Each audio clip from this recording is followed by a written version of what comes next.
Hi there, this is Tyler, and I am here with a group from the Gauntlet, and we are playing Space Wurm versus Moonicorn, which is an awesome game by Johnstone Metzger, and this is our fourth session. We had a first session, which was really setting up the world, and we did a whole bunch of each of us coming up with neat things about it. We have these fronts, all that sort of stuff.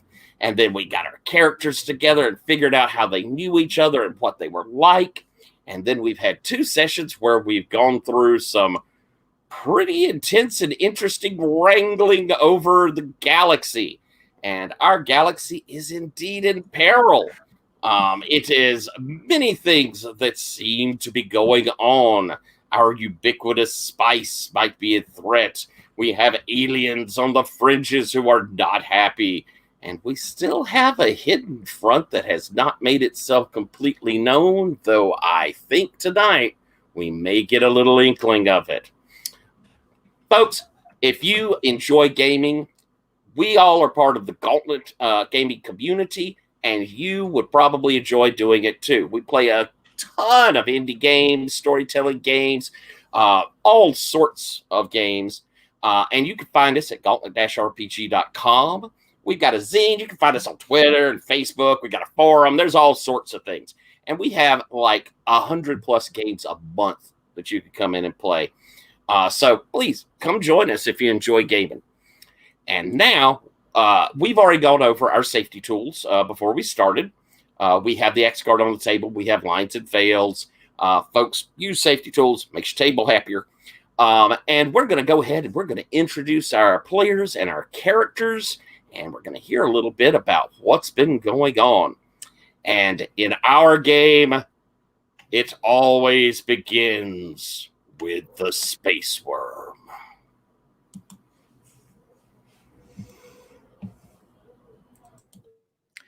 I was deliberately muted there. I just wanted that long, pregnant pause so we can see that thought as we enter in.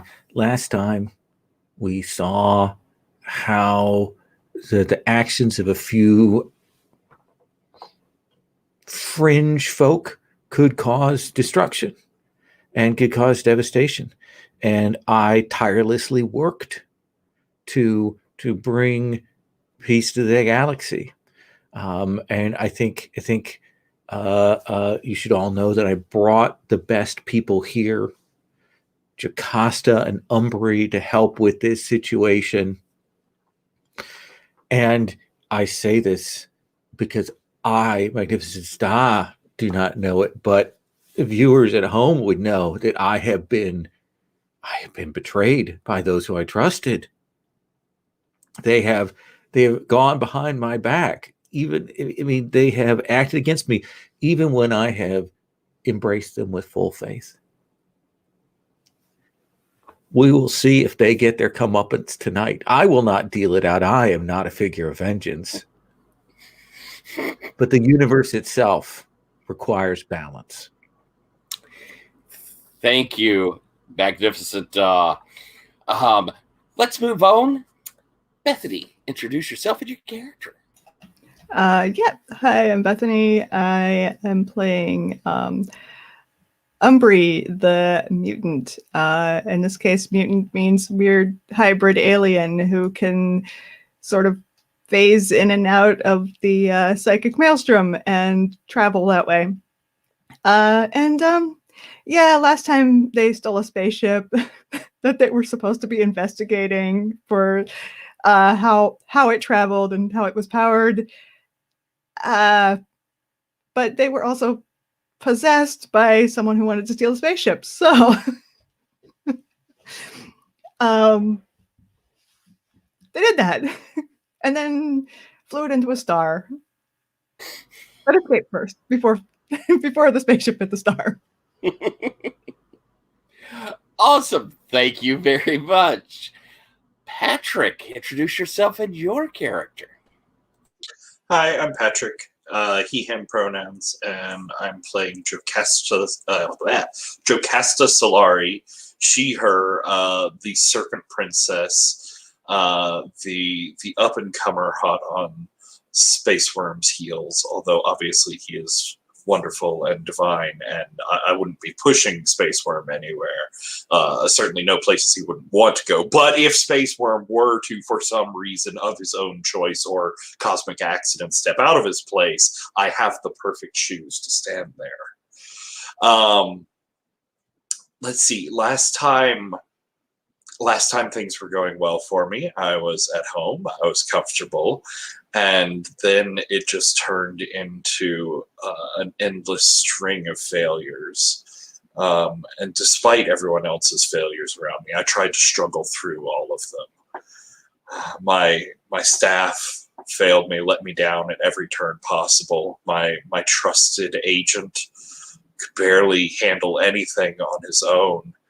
And I mean, Chinema, I try not to blame her for her faults, but she just doesn't understand the dangers of the political world. And, well, then there's Umbri. I have to believe that they have been influenced, taken over in some way. Perhaps their mind has been attacked or altered, for this is not how my dear friend would have treated me, not the actions of a trusted ally and useful asset. So, I have to see where things go tonight. Thank you, Patrick. And finally, that great rebel, the font of all creativity in the galaxy. Sherry, introduce yourself and your character. I am Tenema. I should really use a nap, but it's been busy. Let's see here. Oh, one of the teachers passed on, and it was very dramatic for them. And so they're with Umbri now, which is kind of interesting. But I went to see the philosophers, and they were mourning the teachers, and they're a lot like they were back when the teachers were with them. They've stayed a lot the same. Anyway, they were all mourning them, and you sort of cut to this scene where Moonicorn is telling a child who was repeating what their elders were saying, that they were supposed to be so sad because, you know, one of the teachers had died. And she goes, well, now you should be a teacher. That's what you see. And it cuts away back to Moonicorn. And then we went and we took the awesome whale ship back to its star. And I don't know, I got talked into something towards the end there, but it's sort of interesting. I'll see what I can do with all of that. The only thing I do know is that the teacher is going to take up some space in the maelstrom. We're going to put his artwork up, and he's probably going to talk to the psychics, but he's going to have to figure out how to do that. That'll be interesting to watch. Anyway, I'm looking forward to that when the teacher has to figure something out. And let's see, I just feel like something else is exciting is going to happen today. So I'm looking forward to it once I'm done with this nap. Thank you very much, Sherry. To give a little overview real quick, we have the spice, which is our ubiquitous and needed for the galaxy kind of resource that is our front, causing some trouble to Space Wurm. And in this instance, we have a group of aliens, the teachers we've heard about, who are going around and sucking it up out of planets so that they can eat after their long, long slumber. We also had the alien front, which was chasing Moonicorn, Chinema, to try and get Chinema to lead them towards a glorious revolution or a glorious chance to stand up against the Imperium of Space Wurm. And since Moonicorn has chosen to do this, has agreed to help them, they are no longer hunting Moonicorn. So Moonicorn has finished one front of the three that are threats to them. And so we had ended, indeed, with the teacher's ship, which had been captured by the Magnificent Da and being researched, looked into by Umbri and Chinema. They decided to take it away and fly it off so that it could receive the appropriate burial rather than being stayed here. And it had flown into a star as all of the alien races watched on in mourning and in hope that Shinema was going to lead them. Meanwhile, Jocasta's agent had been returned, even though they had encountered something out there in the maelstrom, and it had disrupted their pattern. But Jocasta's faithful staff had managed to put together at least most of the pattern, and we saw Jocasta linking in with that replicant in an attempt to see what had gone on there. And all of this while Great Space Wurm had put together a plan to handle the loss of spice, the lack of spice across the galaxy. And that implementation had put some hoarders, some people into, prison, into problems. But spice was still flowing to keep the planets fed. And I think we're going to start off, because I think this is going to set a little tone for us early, with Jocasta linking in to into that replicant, into I'm sorry, I should have pulled his name up, Sir Pascal. Where did it go? His name is Pascal. Sir Pascal. So, Jocasta, we ended with you putting that connection up with Pascal, and tell me what it looks like when as you're connected. Is there a sort of falling into their memory? Is there some sort of like startup screen where you have to punch the button begin, or what's it look like? I think it looks like falling into his memory, but oh, the dog has disconnected my earphones. So sorry. Hello, welcome.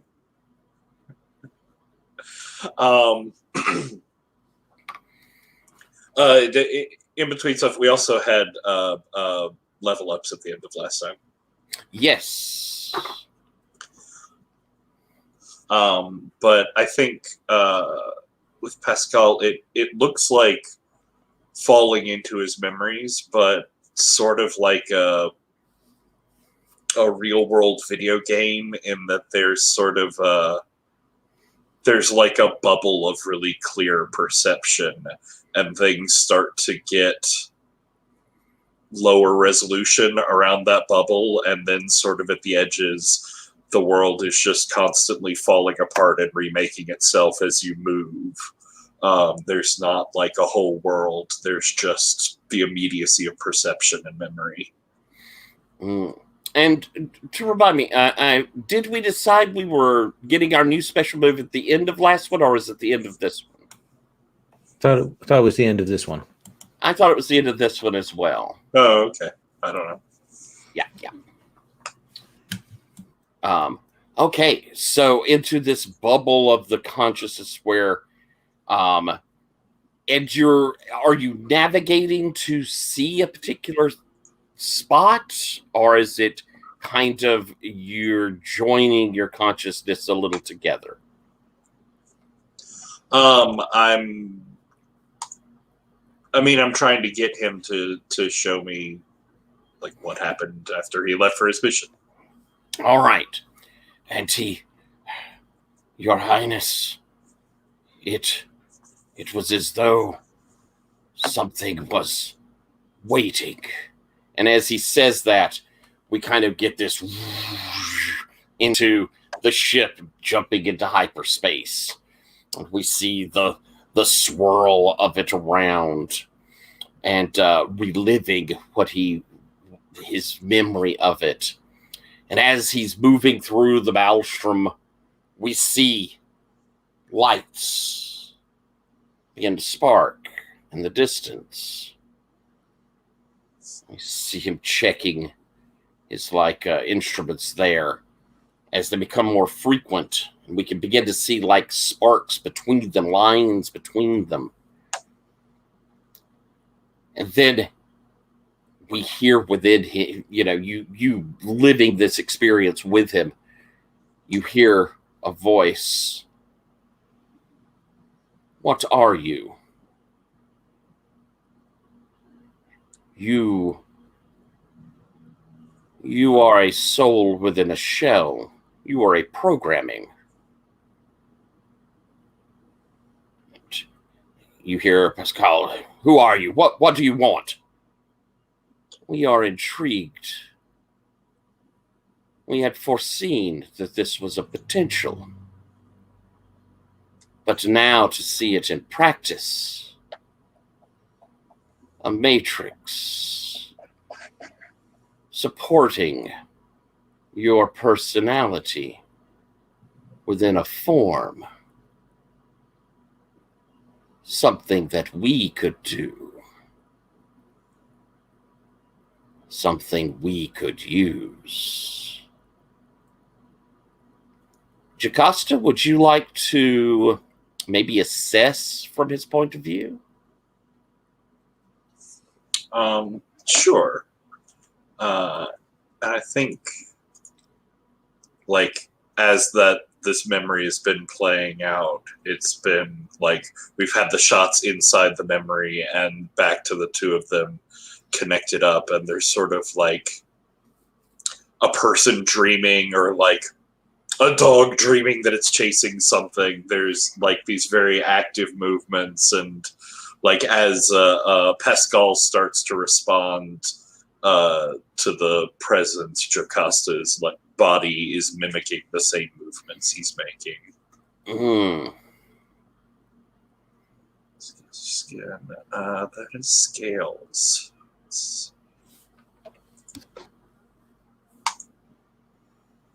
So that's a 5. Let's see. When you assess your situation, ask a question about it, and roll plus scales. My question would be, what is this thing that's talking to Pascal? What is this being presence entity? On a 6 or less, the GM tells you something interesting and introduces a complication. You hear the voice as Pascal is hearing it, but you also, it seems even more present, like you hear it yourself as well, that kind of almost stereo sound of it, very real, very immediate. You will be assimilated. You sense, as Pascal, the personality matrix inside of the replicant fighting, almost as though there's something trying to wipe it, trying to take it over. As you see him desperately and mimicking inside of your room there with him, you are mimicking the motions as he is desperately trying to quickly contact back home, trying to send back his personality along that thread back to your home planet. Your Highness, they have come for me. They're trying to take me over. I don't know what they want. And as he hits that send button, the message streams back, and you can feel, you felt it probably thousands upon thousands of times, the moving of the personality off to go and be inhabiting another replicant. And you could feel something like it's clawing, like it's ripping at the personality as it pushes back, as it's pulling away. And just at the edge of it, you can feel the replicant move as something has taken it over, has supplanted the matrix within it. and you jerk back into the surroundings around you, and you see because you were inside of your study, right? You had brought him to your study, was that right? No, we were on my shuttle because On your shuttle. had a body for him. Mm-hmm. You could see on the screen in front of you something is trying to reach out is trying to send a message into the ship, but more is trying to use that communication to get into you. I need for you to roll suffer harm. Oh dear. Roll with skin.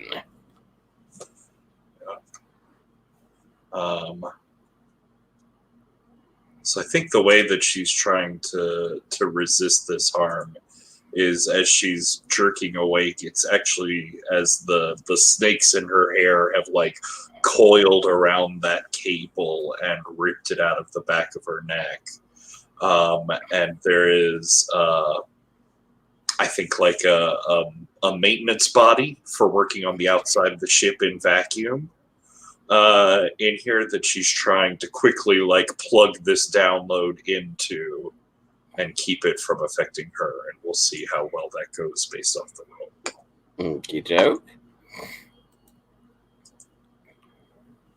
That's a 4, but I have a +1, so that is also a 5. My goodness. Would it be possible for Moonicorn to walk in at that moment? Because, and I only ask this because that particular replicant is like one of Moonicorn's favorite. The one that she dressed herself up as. Well, why don't we see? Okay. Because I'm going to, as we're doing this action, with this fail sitting there, I'm going to shift our scene over to the teacher's ship where we have Chidima and Umbri there with the sister of the teacher that is inside of you, Umbri, who will introduce herself. We'll have let you know her name is Celeste.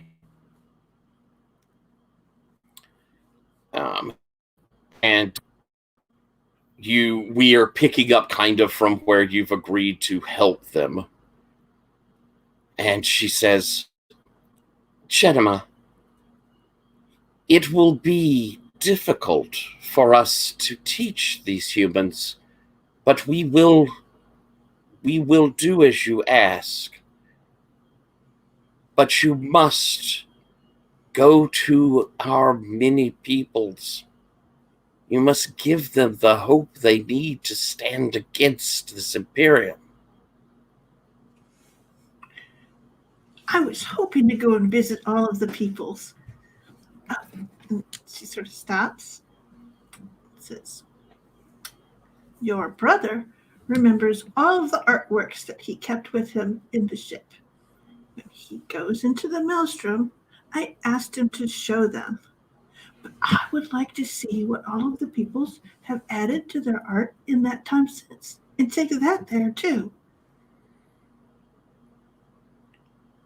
I think that would be marvelous. It would be. I just know it. Then you should go and ask. Ask them to show you. Ask them to give. They have traditionally given to us these works of inspiration. Perhaps they should give them to you, that they may be an inspiration even while we sleep. And she nods. She goes, I want them to be an inspiration to each other. Your task will be long. There are many, many species out there who we have touched. Yes, it'll cut into my nap time. Perhaps you could decide a place where they would send their greatest creators to you.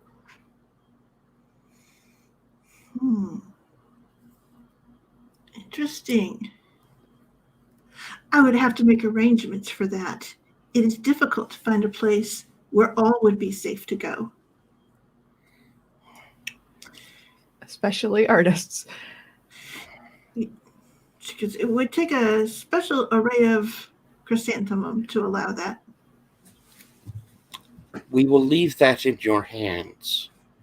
We have slept long, and our hunger is still great. We must return to our feeding, though sadly, our stocks have been so greatly depleted. I think Moonicorn stops and she goes, but it's just the spice from those one chrysanthemum that you eat, right? That you need? The flower produces the spice. Mm-hmm. That flower is everywhere. Just different flavors. Are you sure that you can't have that? Does the spice get produced in other places? Anywhere where there are caverns, it would, wouldn't it? Have to consider. Umbri, who carries my brother, would you return with us as we go to feed and search in that area that perhaps we could produce more? Coke. Yes, absolutely. I'm not an expert on spice production, but I'm always happy to see new places and learn new things. And if we just need a specific kind of plant, that seems easy. We have encountered one who is strong, who destroyed our brother, whom you carry. We fear that as we try to go back there, they will attack us again.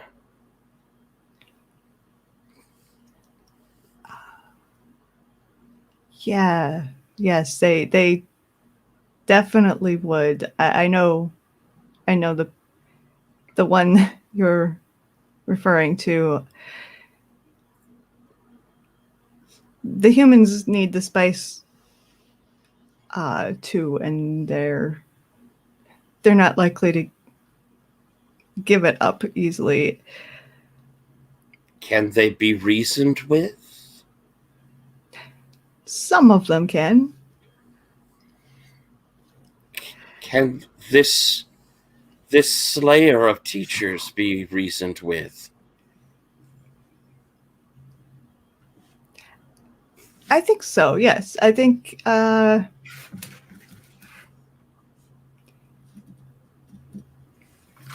but he would have to I don't know what would induce him to not fight for the spice. Then we must hurry. We must take as much as possible before he would destroy us.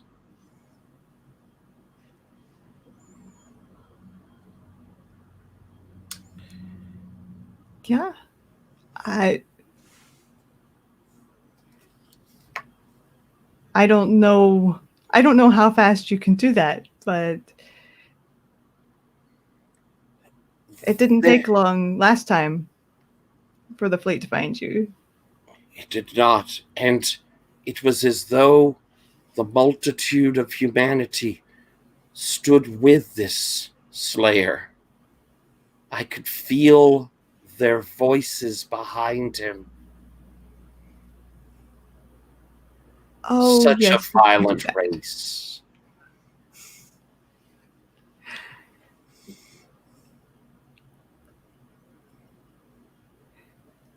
That's right. I almost forgot he could do that.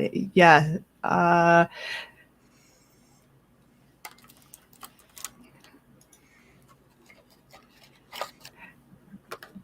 You, I don't.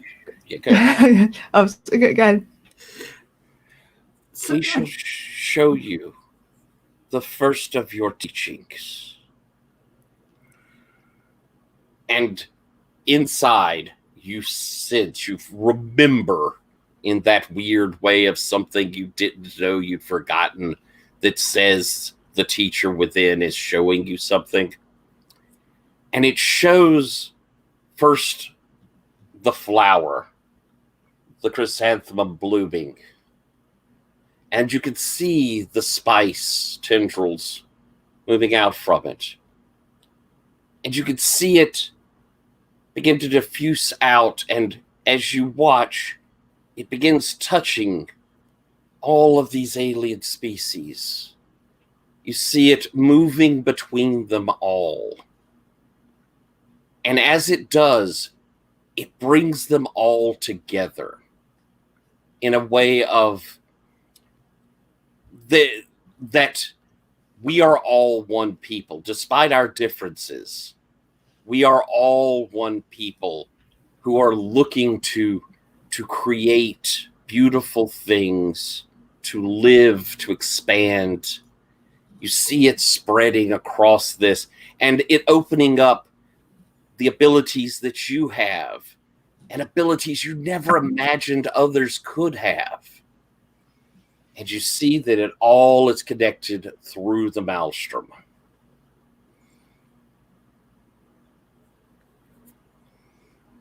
If the spice is not there for us to feed, for us to teach, and it does not have the chance to build up again, the bonds will begin to break.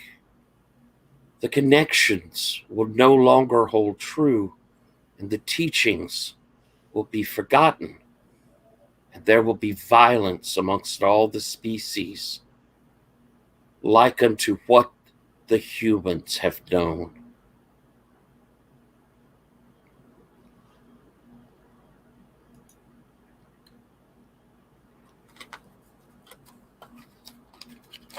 Will you go with us and try to explain to the Slayer? Well, I did. I did offer to let you share my body, and knew that you were a teacher, so I did kind of volunteer for that, I suppose. Yes, I will. Thank you, Umbry. Across the galaxy, Chinema, you feel a pull. Something is wrong.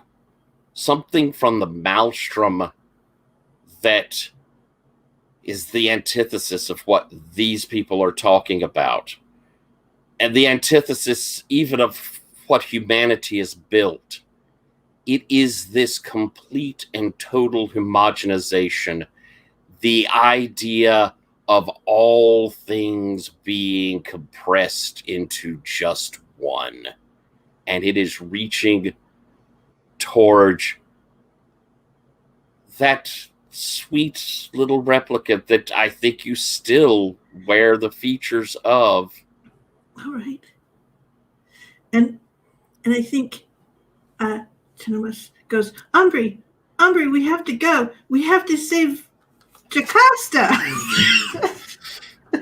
and her replicants. Someone's after him. And I think I'll grab her by the arm. You were going to go with us. We'll be back. uh, we will be back. You've seen how Chanuma travels. It's like a blink of an eye.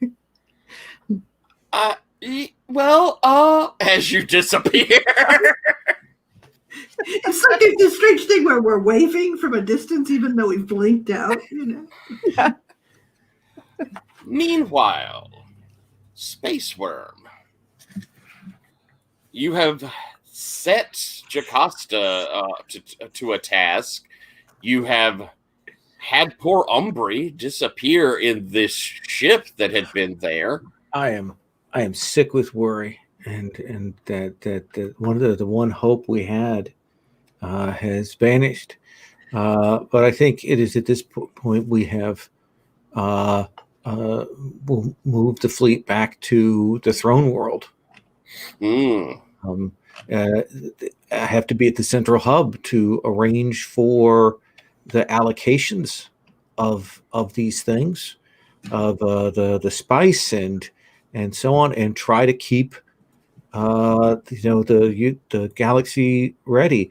We keep the fleet up, ready to move in case there should be another unprovoked attack upon our worlds, essentially to steal the resources to create a devastating ecological catastrophe for all the systems. And we are worried about that. I'm hoping that we will receive some kind of information that will give us a clue on how to retrieve this spice from the grip of these God, I don't even know what to call them, the robbers. You through the maelstrom and arrive back at the throne planet, and it is as you're coming, moving through it, when you arrive, communications getting back to you, that you're hearing of how the efforts you've already put into place are making sure that that transportation is continuing. But you're also yes. Oh, go on. I have a thing. You're also hearing that more and more of the spice transports coming from the nebula are short, are delayed, and it seems as though that those places, the collection, the production centers, there is, according to your agents, rumors going through them that a great and ancient race has returned, and there will be rewards if they make sure the spice stays there on the planets.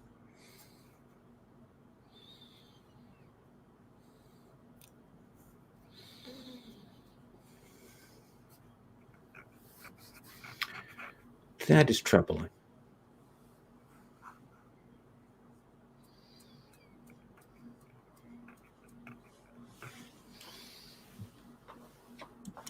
Allow me to consider. Mm.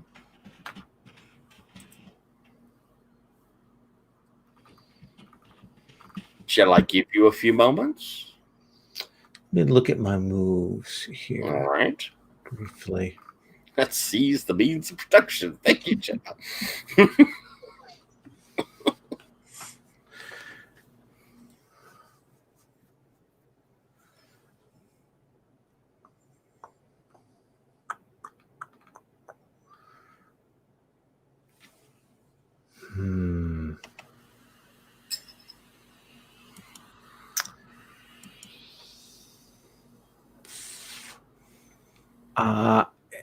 I need to figure out what will convince them that this is that what they are doing, this hoarding, is going to cause the deaths of thousands and millions. All right. That's what's That is what's literally happening in what they are doing by hoarding the spice and cutting off systems. And I need to convince them and make them clear that is what they were doing. That this choice to do this for a reward is built on the bodies of people across the galaxy. All right. Are you going to try to like personally go to the nebula to speak with people? Are you going to open up a big communicate? Okay. After I've had a chance to, well, now actually, I think I better do it from my throne because I need to reset my power. Okay. In this. Are you summoning people there? Or are you going to send out like a big communication to each of them, like one big talk at them all, conference call with them?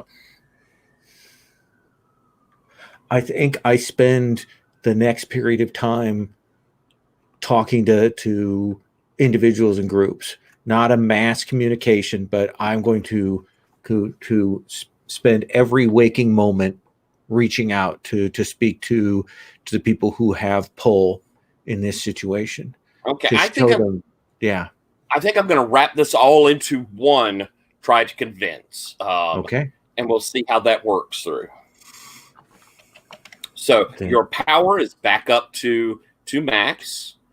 Back up to max, and you will roll with that, and then drop it by 1. And let me think here.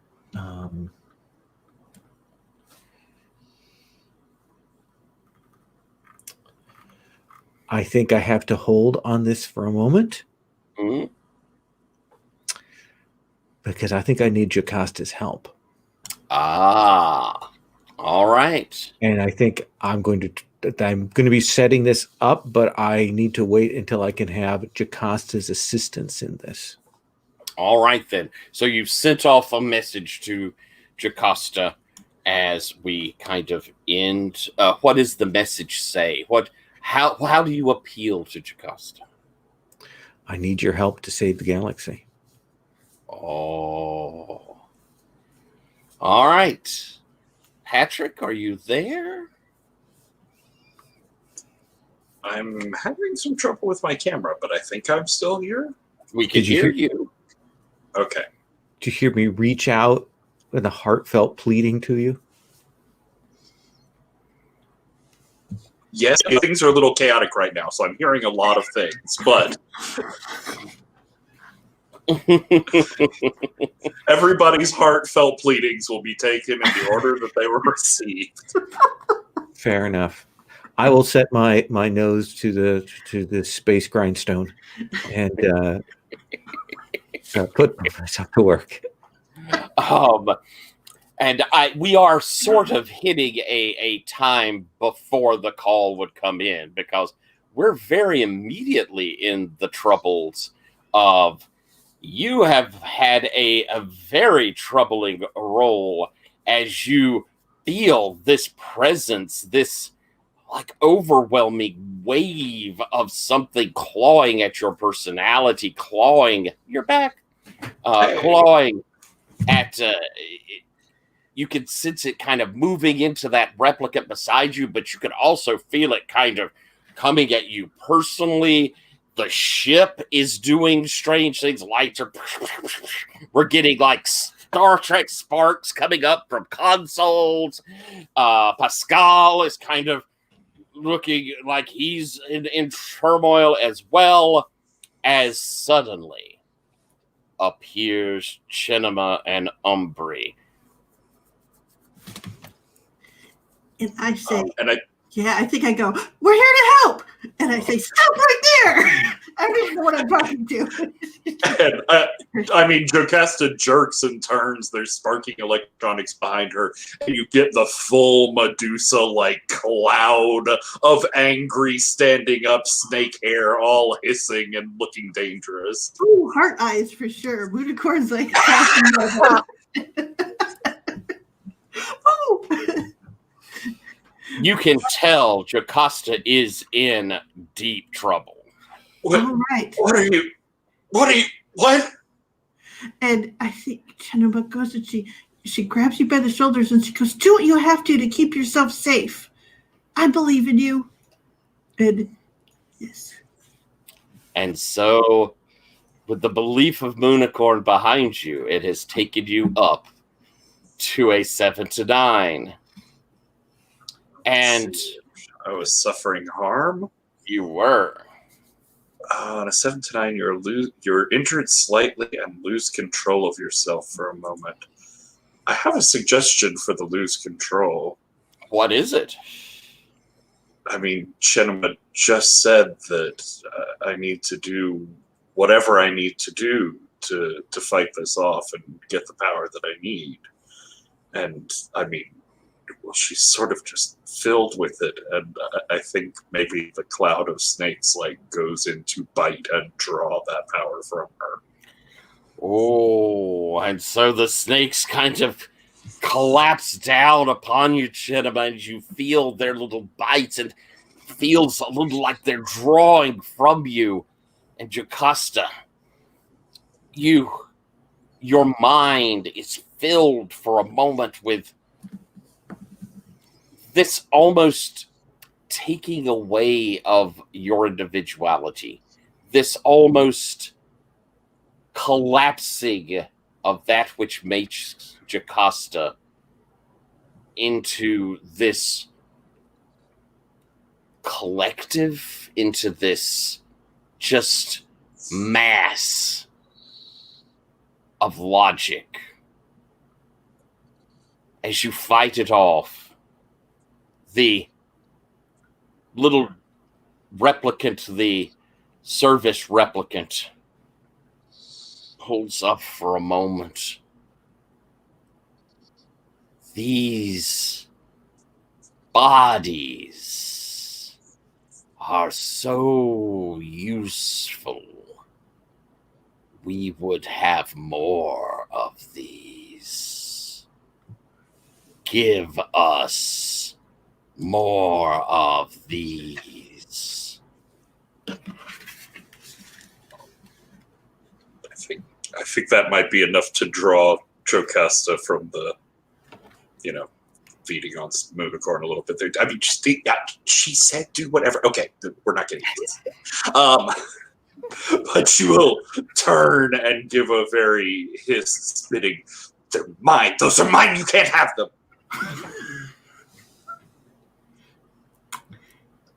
Yeah, can I, let's see here, first encounter of that authority, is this one of those? Is where Yes, it is. Okay. So, Interesting.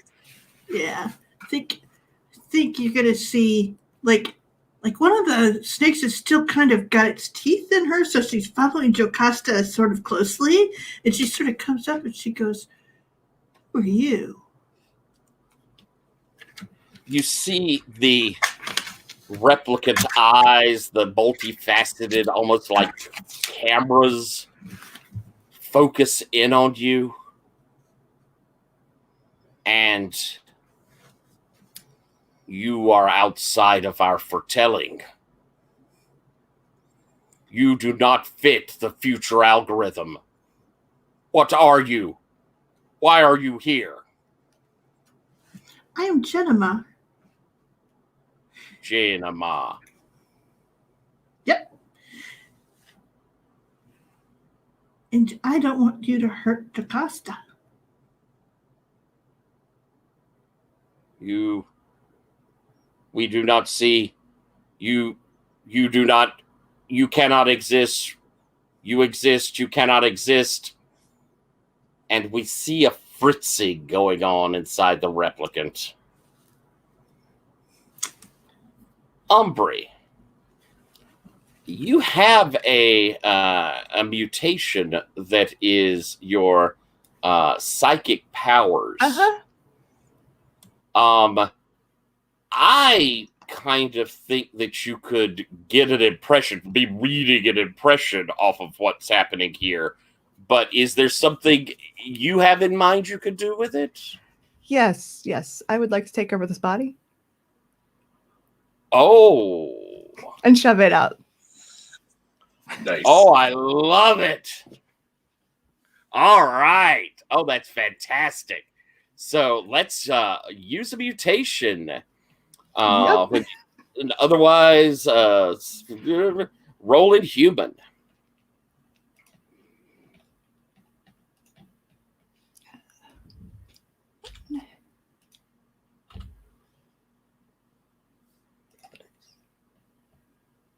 That's a 6. Mm. Oh, but I'm right here. That was a poor decision. I'm sorry, but I want to know.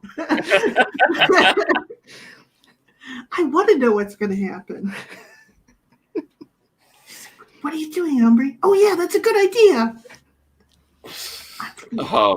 I believe in you. Come on. Yeah, let's do it. Let's do it all. You have been keeping up with dropping your stuff, right? Yeah, well, actually, I'm using up my bonds. Very right. nice. Yeah, you still have a ton of bonds. Yep, I have a ton. Very good. Takes you up to a 7 to 9, Umbry. That's good. It works, but there are complications or consequences, and I'm going to tell you what it is. You do push your personality, your consciousness into this replicant. And in that moment that you and whatever is possessing it are sharing it, as you could feel it in its confusion, it can't see Shinema. It doesn't understand Shinema. But you can see almost like a shadow version of the teacher's lines, where they can kind of see these future paths. You can see this run of ones and zeros cascading, and you know they are predicting what the future will hold. But somehow Chinema does not fit into it. And as it pulls back and is ejected from this, you can sense there is something immense that it is going back to. And it is nearly overwhelming in that moment when you gaze upon the vastness of it. It dwarfs any sort of consciousness you've ever encountered. And it stuns you into, there's no way anyone could stand up to this. It is so vast. It knows everything except one thing.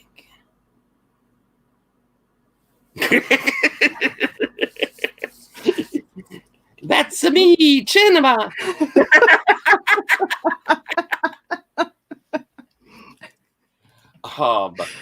Also, it occurs to me that my real body still has an inhabitant. That's true. So that might give some things away at this point. Yeah, Jocasta, even though you're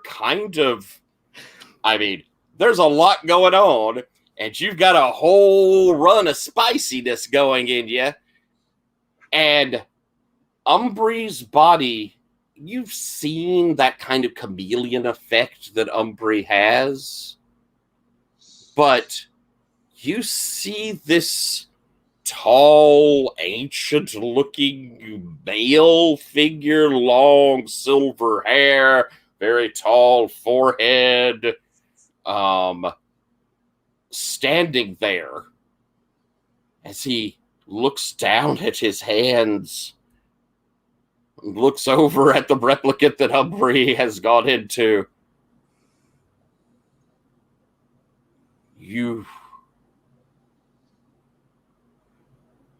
I am whole, but I cannot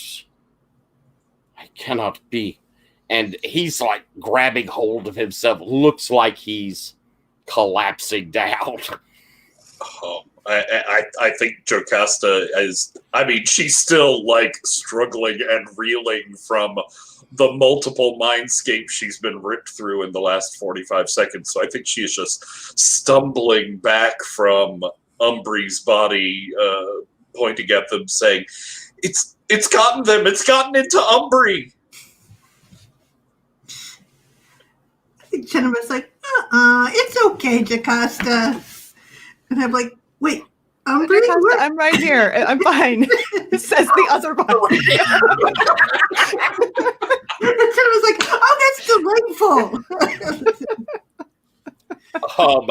The figure in Umbree's body, that body collapses. Umbree, you are connected enough to your body to feel it's dying. Oh, no. Right. We better help. Do you try to get back to yourself? Or what would you like to do? Trying to think like, okay, so if I feel that my normal body is dying, but I have no reason to think that that's from any external reason. So I try to get back. All right. I would like for you to roll do something dangerous. Cool. Are you doing it by dealing with or using technology? Are you inflicting or resisting harm or violence? Or are you using your special mutations? Sounds like mutations, doesn't it? Yeah. It's if I were using technology, it would be a slower process, and I would have to like hook up the things. But instead, I'm just using the psychic powers. Okie doke. Roll with Inhuman. Awesome. 9. Yay! Not a 6. Nice. Finally, the roller has succeeded. All right. You pull back out. This replicant goes back into rest mode, basically. As you pull back into your own body, you can sense that, leaving it with a dead spirit inside of it is probably what caused your body to start shutting down. And you also feel that this has weakened the teacher considerably. And, just kind of that you've gotten used to their presence. You sense that they are weakened and you cannot hear their voice. They are there, but it's smaller. It has been hurt by this. It will probably need to recover or regain its strength. Yeah, so I'm like, oh, I'm so sorry. I had no idea that would happen. I'm sorry. I won't do that again. I'll stay in this body. I thought it would be great. We'd each have a separate body. What is happening? What are you doing? And why are you back here? What did you do? Where do I start? I'm interested to know, how much are we going to tell each other? Because we have a lot on the table here, and having that full conversation could be interesting, or would we rather do some data dumping and then have the cross conversation? What do we think would work better? What do you think, Sherry? I think data dump and then some conversation, just so that we can, Does that work for you, Patrick? Sure. Is that good for you as well, Bethany? Yeah. Okay. So, Bethany, what are you going to tell since Jocasta is asking you right there directly? Well,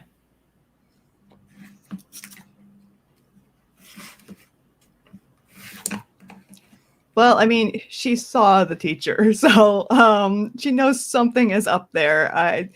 It's difficult to hide that. So, yeah, I'm going to explain to her that the ancient alien being that was killed is now in my mind, and also the ship was a living creature.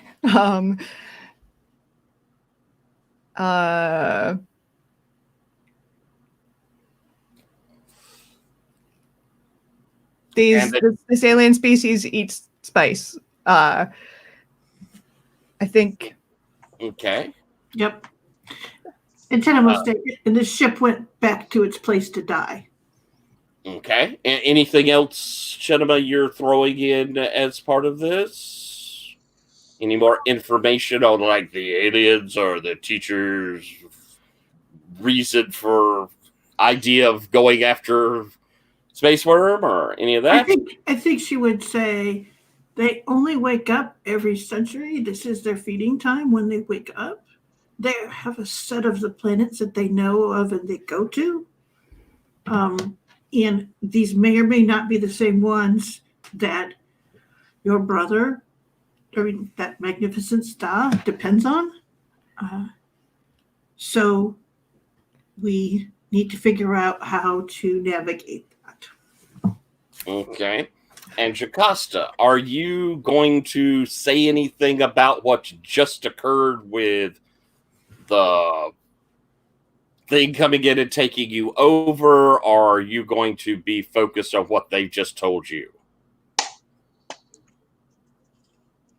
I mean, I think she'll say as much as like that she and Pascal were reviewing his memories to find out what had happened to him out there, and something jumped out of the recording, and well, you saw the rest of what happened. Okay. So I'll come back to you, Jocasta. You've heard this from the two of them. How are you reacting?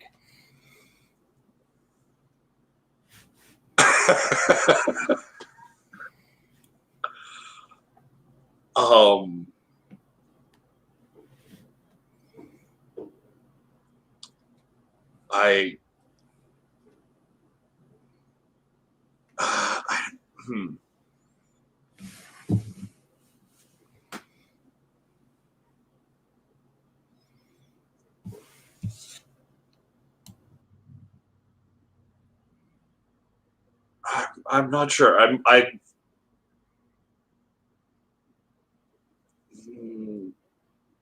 think I might be like trying to placate Umbri and act like everything's fine, and like try and get Chinama off in a corner and frantically do the pod person dance of like there is another thing inside of their head that's controlling them, and we have to stop them or get them help or free them from this influence. Okay, then let's go to that conversation with Chenema, Jocasta, because Umbri, you are kind of you were stunned by this whole thing. Your body tried to shut down. You probably maybe not a full Moonicorn nap, but you definitely need to sit down a moment, I think. Yeah, this is definitely like sit down and wait for the room to stop spinning. Yeah. So, Jocasta, Chenema.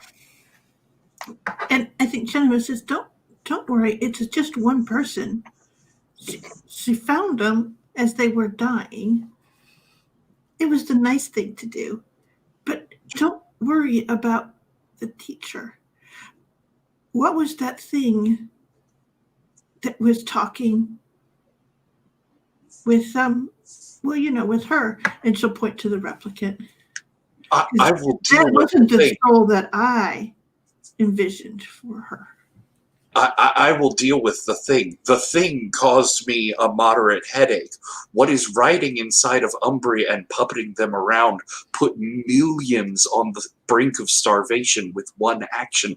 If they were to attack again, that could change to billions. People will start dying soon. She goes, you have it reversed. The thing that was in that replicant is dangerous. It is huge and massive and a monolith. This is just a people waking up. But you can't think outside of yourself. You can't consider the broader situation. If spice is suddenly destroyed from our ecosystem, we have no way to move anything. There are entire planets full of people that planet cannot support. It's the interdependence of trade. It's moving food and resources from one place to another that keeps people alive on these rocks spinning through space. Oh, I understand that.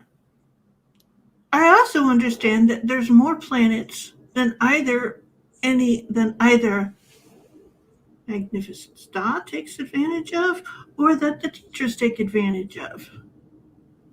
As I said, they're not one for one. And you're happy to let this thing wander around in the seat of power, ready to steal more, to send more people to their deaths? I don't think that's its intention. I am not certain where your certainty comes from, but I admire it. It is steely and hard and sharp of edge. That is what I like about you, Jocasta. You are very, very, like you could just draw blood, just a little tiny line, and everything's bleeding. It's your talent. A bomb's intention is simply to follow a circuit from one end to another, but the outcome is death and devastation. I think we differ on this. I do not consider what Umbri has with her a bomb. It's another person that Umbri took care of and will continue to take care of for some time. I hope that your spirit is treated as gently. You had a pretty close call there. Okay? Oh, I'm fine. I intend to find out what that was and make sure that it never happens again. Ooh, can I go with you when you do that? Yes. All right. Yes, you should come with me. Let's go look into that now. All right. What is that blinking light over there?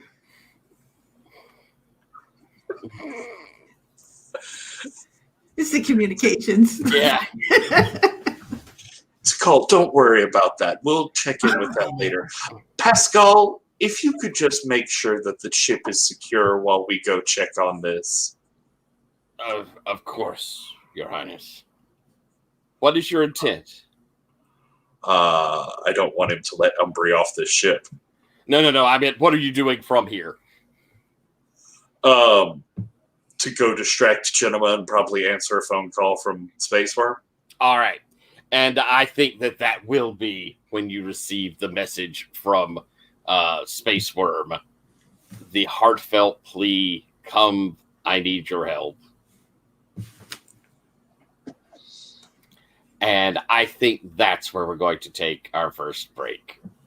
Let's do 7 minutes. We'll come back at half after the hour. See y'all soon.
Holy cow, Lowell! What was that video?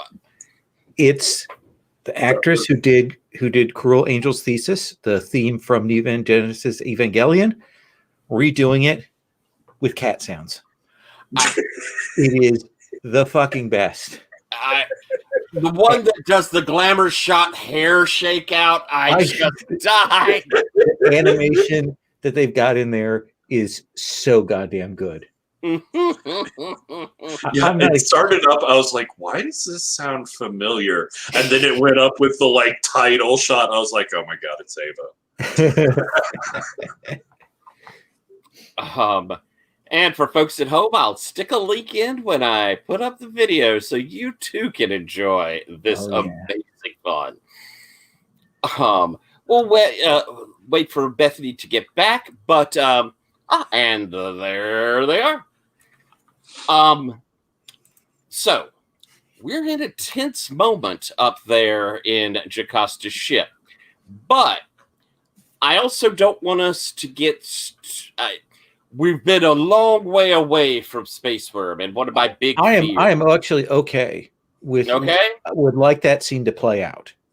If all you right. don't mind, I would very much like to see that finish. Okay, because oops, I think I started that video.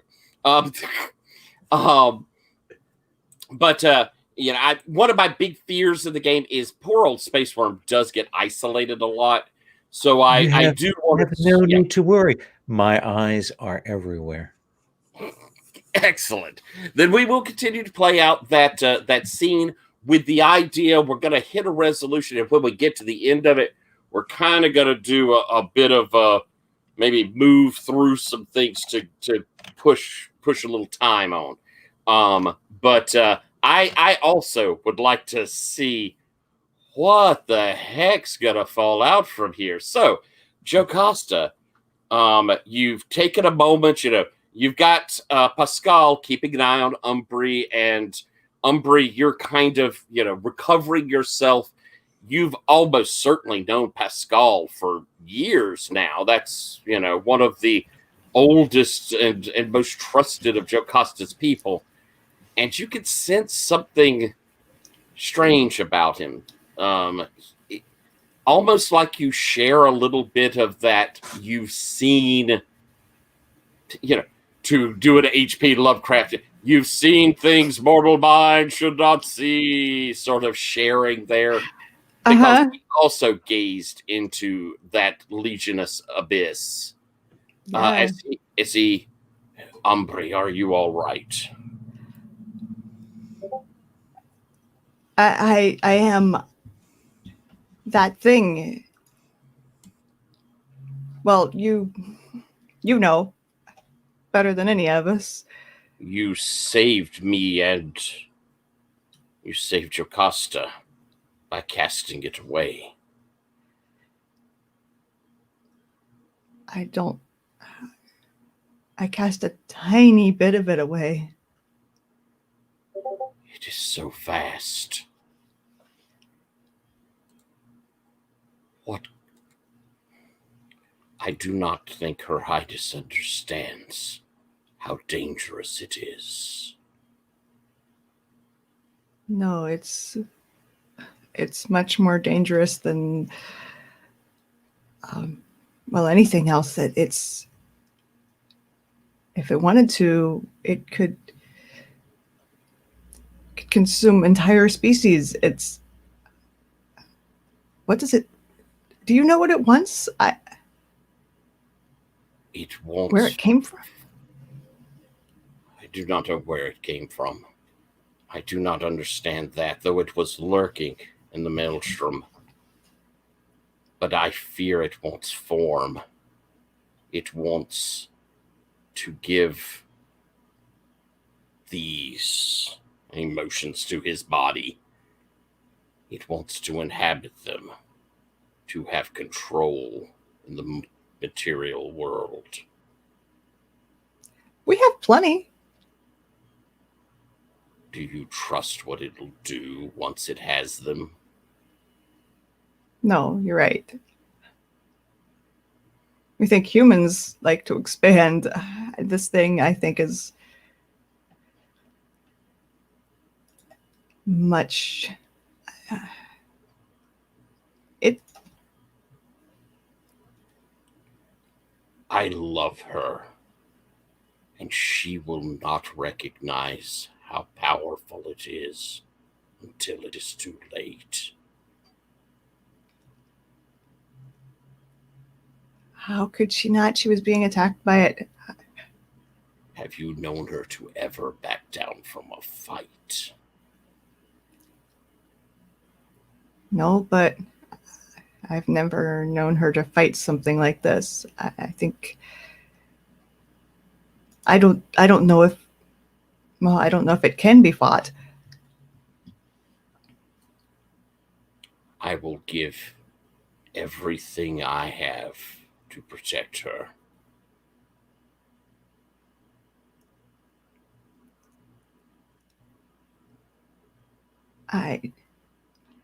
That's a noble sentiment, but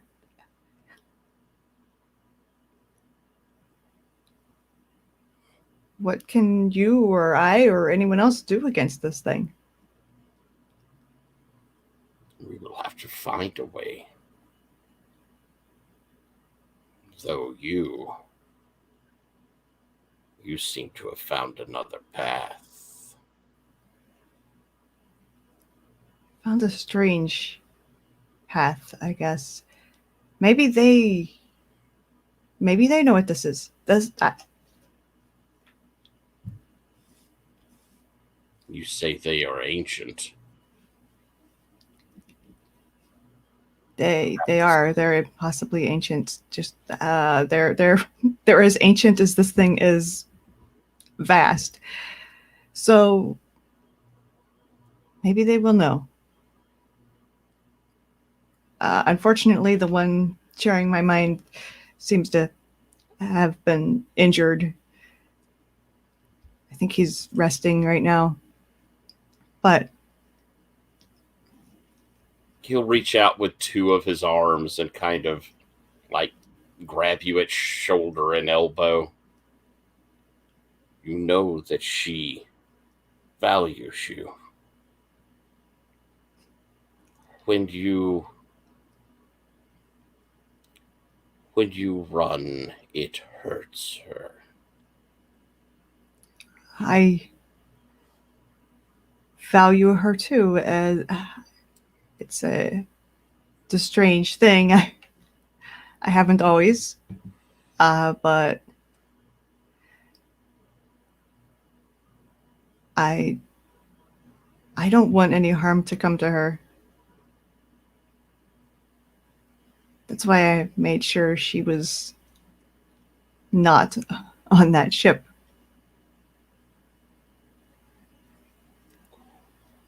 Why did Before. you?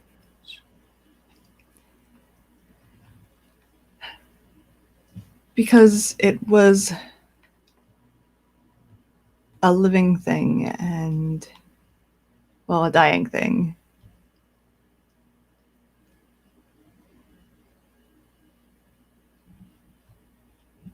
I understand. And I think we're going to then cut to Jocasta, you've gotten this message and kind of, Chinema's there in the area. You kind of pulled it up.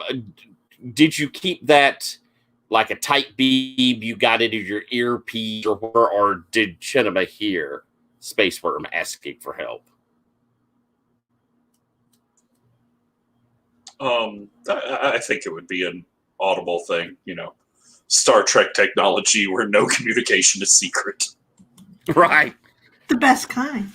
It is the best kind. Who needs narrative? Privacy. Yeah. Yeah. Exactly. Text earpieces? No. Just open speakers. Yeah. So that message comes off, and Jocasta, you've just heard it. You kind of, I guess, look over at Chinema, knowing that she's heard it as well. See? Magnificent Da values you just as much as I do.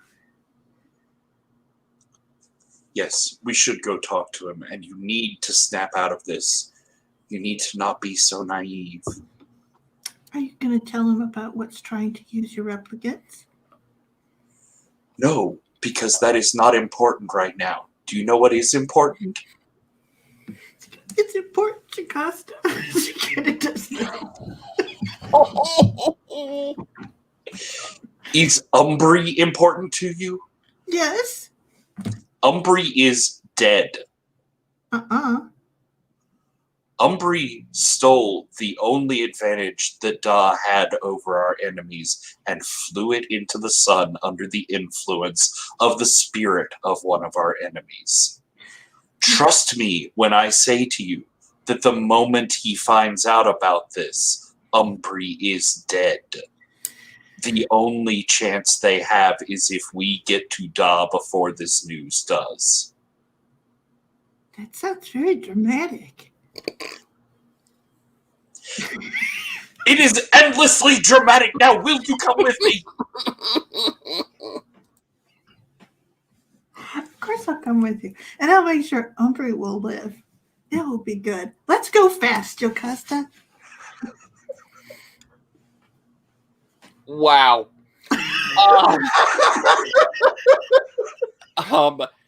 Does Jocasta, are you setting your ship to head towards Throne Planet? Or Oh God, he laughed. I forgot.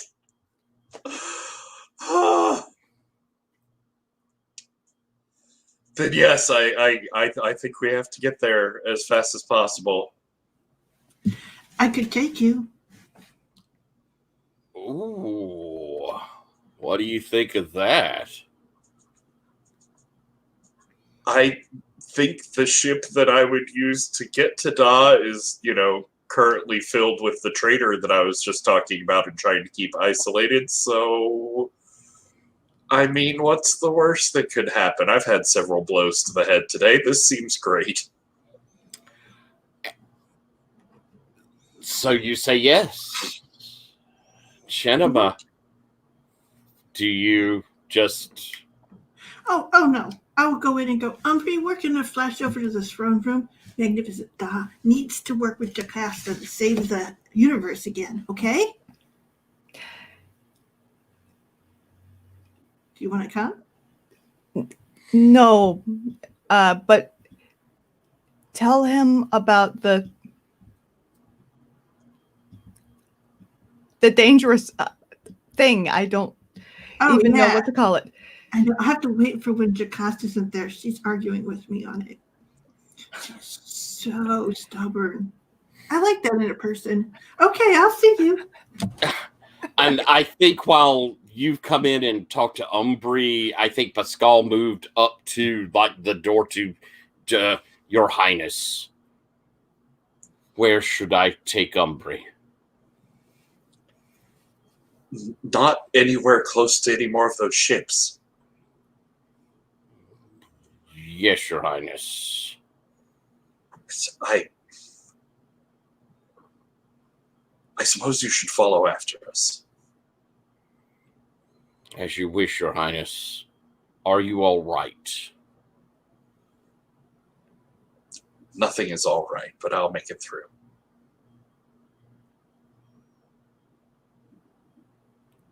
Did it touch you like it did me?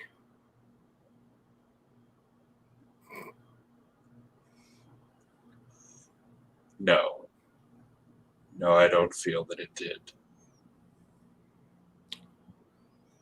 I can hear the faint scratches of it at the back of my mind.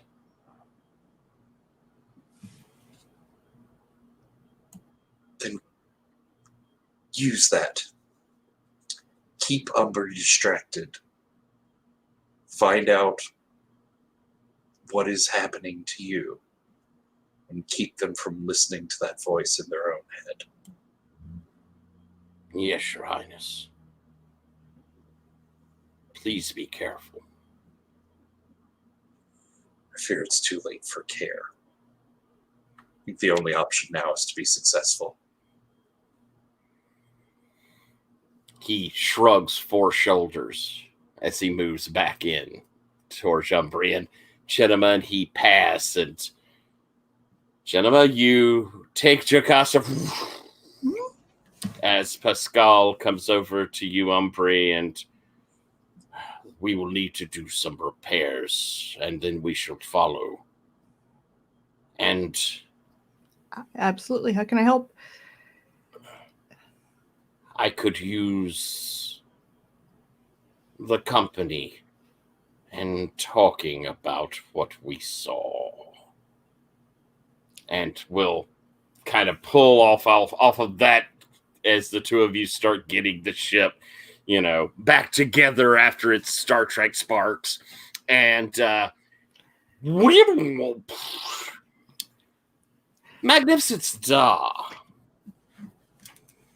where are you when they arrive? And where do they arrive?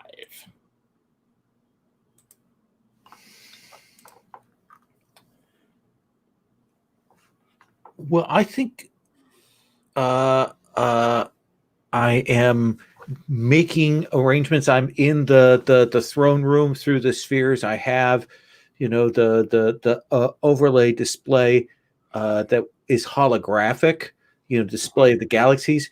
But I think even though it's like a holographic futuristic display, like the images are done in a very archaic style. So very stylized, sort of like ancient mariner map kind of thing that I move around, getting things arranged there. And when I hear that they have arrived, I will ask that Jocasta be. I assume they only say Jocasta. They don't say Jocasta and. They say Jocasta and the Lady Chinema is her attendant.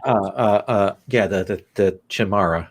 Yeah. So send Jocasta and her entourage in. Yes, magnificent one. You two are led into the room, and I'm guessing. Do you have is there like staff there? Is there a bunch of folks working on this, or is it you? Yeah, I think it is. There are a lot of people helping me figure out and calculate, and we're, how many resources from here, we're getting this out, getting the numbers, the death projections up on the board. We've got the systems highlighted in red where they're the deeper red if the system is going to collapse more readily, and so we've got that marked out. Maybe turn the hue up a few notches, just to make my point clear. And when Jocasta arrives, I look and I see that Umbri is not there, and I say, Lady Jocasta.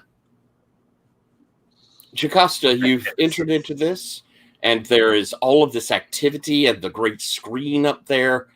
I want to ask, what was the last time that you saw this level of concern from Magnificent Da?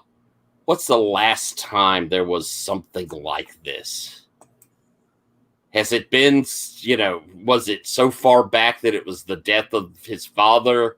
Or has there been something else that's riled the Space Worm in between? No, I think after the death of Space Worm the Elder, there was a period where Da had to deal with people trying to take back power, fracture up the Imperial control, try and overthrow the new kid before he'd get a handle on everything. And I think it was in the solidifying Space Worm's control over the travel ways. I think it was pirates, the Golden Tears, but others as well, that were threatening safe travel, especially as you got further and further from the Imperial seat. And so, as you walk in and see this level, it may flash back to those tumultuous times. What do you say to Magnificent Star?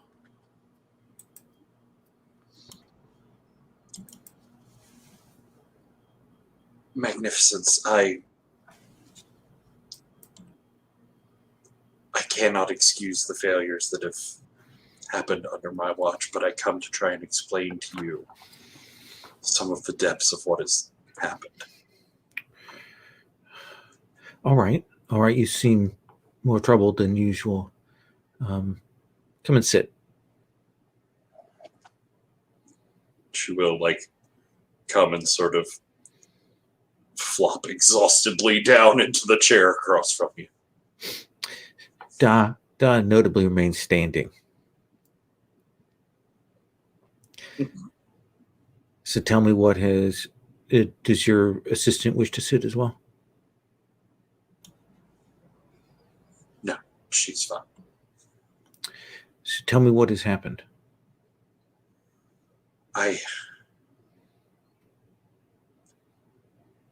Umbri has been taken over. The spirit of one of these aliens in its death throes apparently latched onto their brain and has been driving them towards insanity, towards destruction, and it's not their fault. You can't think of it that way. I don't think they're fully in control of what's happening. This is nothing like what I've known from them before. It is a mind possession, like with replicants. In a way, it seems to have dug into her psyche. It even took control of their body for a moment. This feels to me like a problem that only you can solve. If it is about the transfer of mind and of the body and so on, you are the one who knows this replicant technology better than anyone. And I must ask you to turn your attention to that. Perhaps a multiplicity of replicants, perhaps supporting Umbri's core soul in this. I don't know. I am hypothesizing, but you did not cause this. I did. I asked Umbri to do this. And they have been put at risk because of this. I had hoped that they would find a solution to restore the spice to our galaxy. And perhaps they may yet. But Umbri must be saved. But first, we have another task that is at hand that you can make up for whatever shortcomings you believe you have made. You can make up for by aiding me in the task that lies now in our hands. Thank you, Magnificence. Your mercy overwhelms me. I feared for this meeting, and I feared for the end of my friend's life. It is not mercy, it is practicality. I will let us acknowledge that if the galaxy falls, there'll be nothing for any of us. Now, here is the situation. There are people in the various ends of the nebula who've decided to hoard the spice, to believe that they need to hide and keep this as a gift or a bribe for some alien force that is coming. They look to that over the livelihood, the lives of their fellow members of the galaxy. to fellow people, and I am preparing now to broadcast and speak, but I need your assistance, replicants to deliver it out, and quite frankly, aid in speaking to people. I want to talk to more of them in smaller numbers than one great mass. Can you help me with this? Of course, of course. See, gentlemen, this is what I was talking about. The dangers to society, to infrastructure, and the support of mass populations. That's what we need to be focused on. All right. But she sort of stops. But I heard a but there.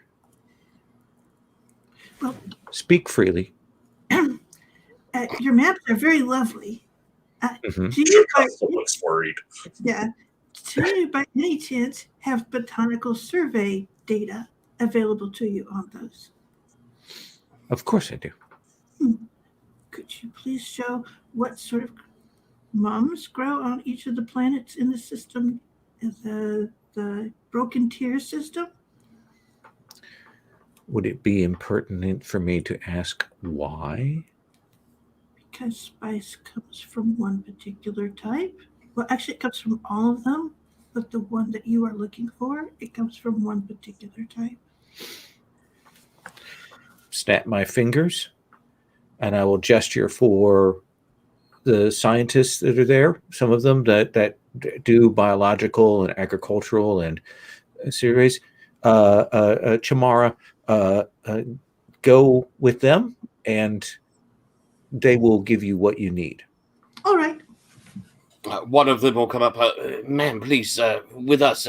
Your theory is fascinating, and they'll walk you off. Rubber, okay. Jocasta, Yes, my lord. who is that? Chinama, she has been studying, well, not under my tutelage, but under my patronage for a while now. She's a promising young mind.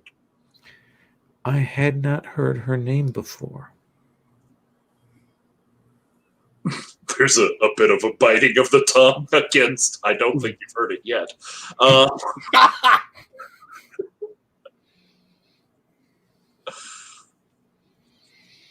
She is an unremarkable thing, but helpful in... I step forward, I lean forward, and I say, you don't understand, Jocasta Solari. I am the emperor of the galaxy, and I know everyone. It is the gift of the throne. But her name is not known to me. I ask you again, who is she? The Lady Chinama.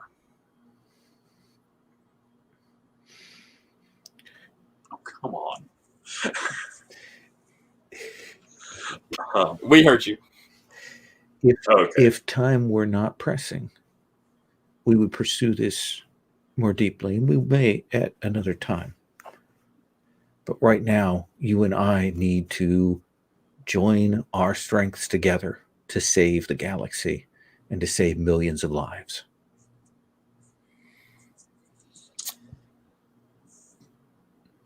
Yes, I think it might be best to start looking into some of the pirate activity I've been hearing about in the spaceways recently. And I think are we wanting to go ahead and hit that convince as well? We're going to Yes. If Jocasta will give me that +1. Yeah. Will Jocasta give me that +1? Yeah, that's... what convince? Sorry. I'm going to do a convince to convince these people that they need to stop hoarding. That's my thing. That's why I brought you here, to ask for your aid in doing this program. And will you help me? Yes, I'm I'm going to Just ask have- before you do this. I want to ask. Mm-hmm. You've had this thing set up. I feel like you could have built a bond here. Okay, that seems good. Jocasta, in this, do you feel that you've developed some new bond with Space Worm? Again, it's a throw up and open out there. Having this vulnerability, because maybe Magnificence doesn't usually come to you with this level of desire of help. And I don't gain bonds, but Patrick can. Right. And that's what's going to help with the help roll. Ah, I see. It's why I'm offering out here. Do you feel like there's a new bond being built here, Jocasta? Sure. All right. It's only one of mercy. The Magnificent Star looked and had no great judgment upon you. Then I think maybe, Da needs your help. It seems like a good bond. So we know what the move is. You now can roll to help before the roll happens. And you're rolling with whatever bonds you have. Okay. Space Passport.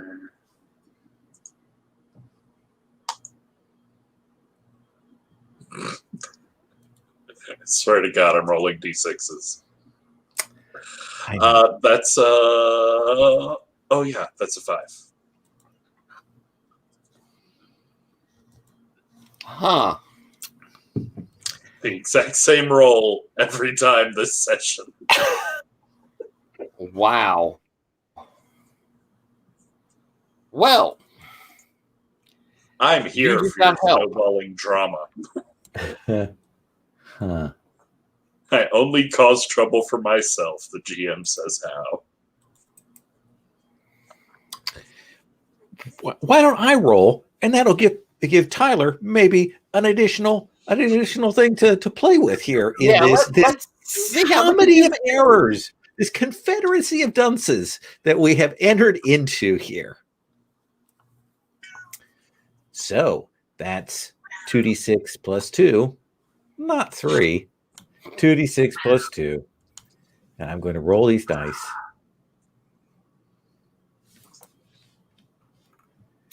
And that is a 7. It is. It is a 7. Thank you, Kat. She was here for you. So, on a 7 to 9, they'll do what you want if you give them a reason now, pay in advance, emotional support, or threats of violence, perhaps. The GM will say what works. I will say that threats of violence would probably work, but also in kind of where I think I'm going to go with Jocasta's fail, I think that you could also get some advantage here with paying in advance, which is to say, if you were willing to have the Pirates of the Golden Tier take over that transport, you can rest assured it would start flowing.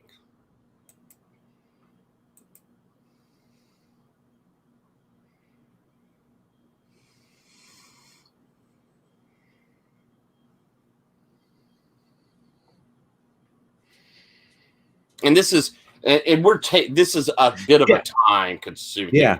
You're talking to a budget that y'all are working over a couple of days here.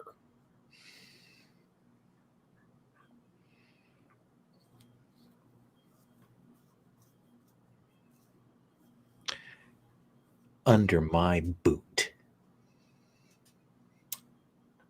So violent. They will do what needs to be done to save humanity.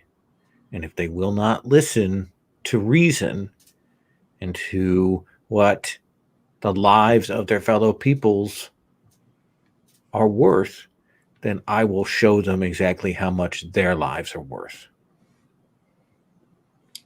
And so the fleets go out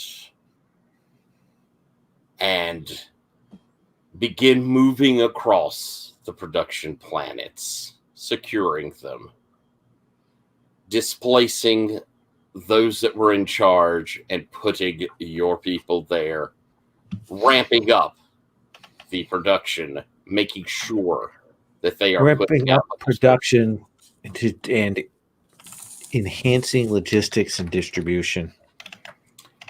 And as a byproduct, because the pirates there did not like it, the fleets crush the golden tier. And Jocasta, your old supplier is no more. Oh. I hope Ionia Nebulara didn't get hurt in all of this. Be a terrible outcome.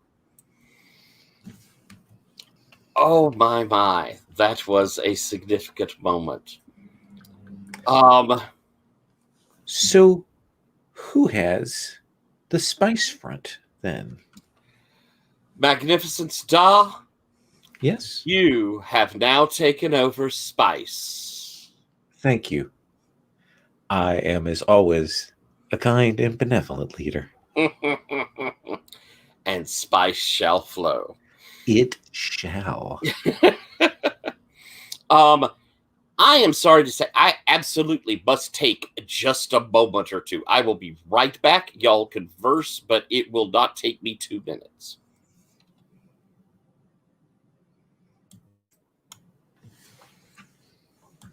What should we gossip about? I don't know. Has anyone been talking to the roller page? Do they know what I did? Hope not. Can I fix it with an apology card, perhaps a fruit basket? It is too far gone. I had a session where they did pretty well this week, but last week they went into a fight in the basement with a vampire, and I almost killed 3 of them. It was glorious. I swear I have ideas that go beyond putting out the fire that just started on my I dress know. for no good reason. It is wild. I try to help you, Jocasta. I try. It's what makes playing a helping character with you so helpful. It's so wonderful because it's never any no progress. So All right. Well, just to kind of put us into our game terms, we have Chinema, who has, as Moonicorn, eliminated 1 hunter. And we have Space Wurm, Magnificent Da, who has taken over full control of the spice production. I do want to ask, Magnificent Da. Yes. Are you... I'm guessing your control means that all of the spice is now directed to the Imperium. Is that correct? Are you putting some on the market for outside the Imperium? What I am doing is I assumed that there were alien races that previously were buying and that same. Then I am reaching out to them through whatever councils or channels, and I will explain to them that right now the situation is tight, and we will supply them spice as we can at cost for them to retain their capacity to move ships between systems. went and maintain those trade, and we'll do that. It will not be a thing of profit for us, but we will have people go figure out how much you need to maintain your trade routes. We'll have them oversee that and get that. That will available. be the amount. But that will be the amount that is allowed, is just that. Well, yeah, because but the promise that if we can restore the spice and when production goes up, we will increase that again. Excellent. During this time, Chinema, you have spoken with the horticulturists of the Empire. Mm-hmm. They have knowledge of, though it is not expansive, about the chrysanthemum of the nebula. Because, those have always been independent. They've always been independent before now to the Empire.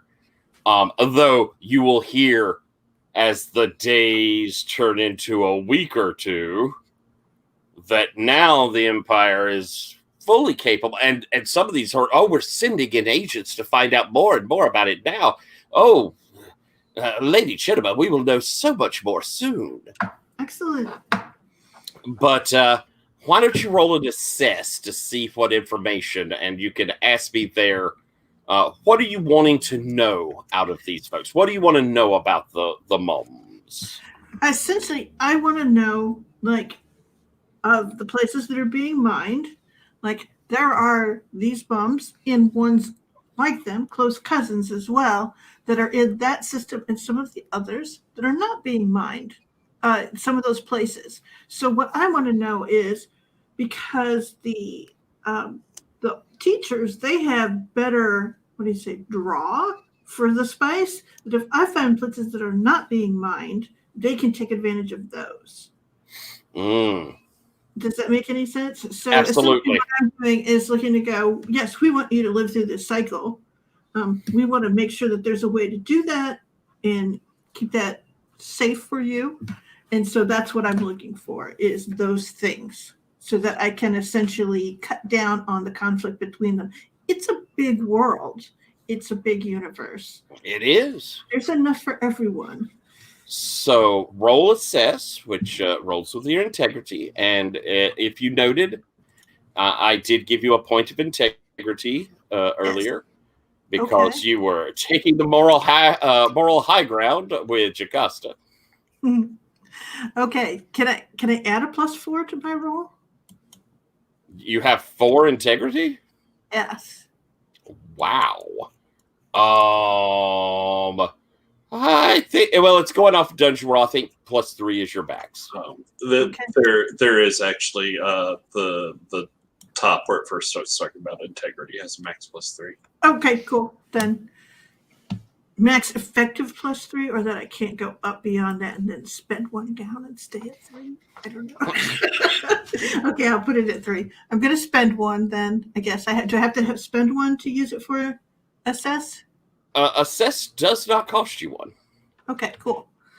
All right. And I'm going to roll and add 3 to this roll. Correct. So I rolled a 9 and add 3. That gives me, I think, 12. All right. So what happens when you roll assess there, and we have your question? Your question is answered. The GM RPC tells you what you need to know. Lowell, you control Space Wurm. You control spice. Are there enough planets out there that you have not grabbed that could feed them? And are they accessible? I think that while it makes a spice essentially vulnerable, that it could go out of my control, I think that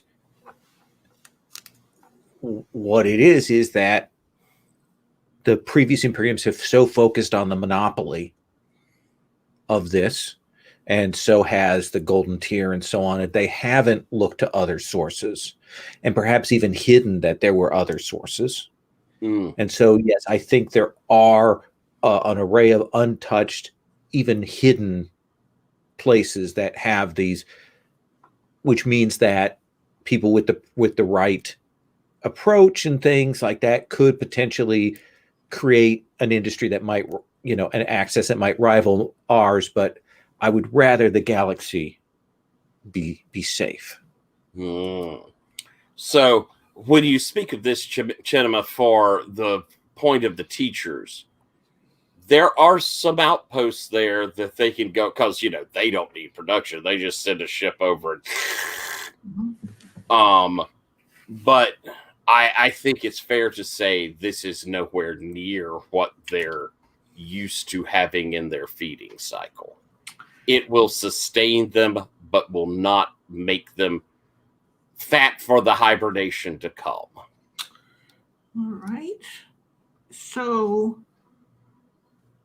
then I suppose, do I have something that I think that then we have to look beyond that for what could. Wait, I have a question. What did you roll there for that? 12. Okay, so you got the full thing. Okay. Yeah. I know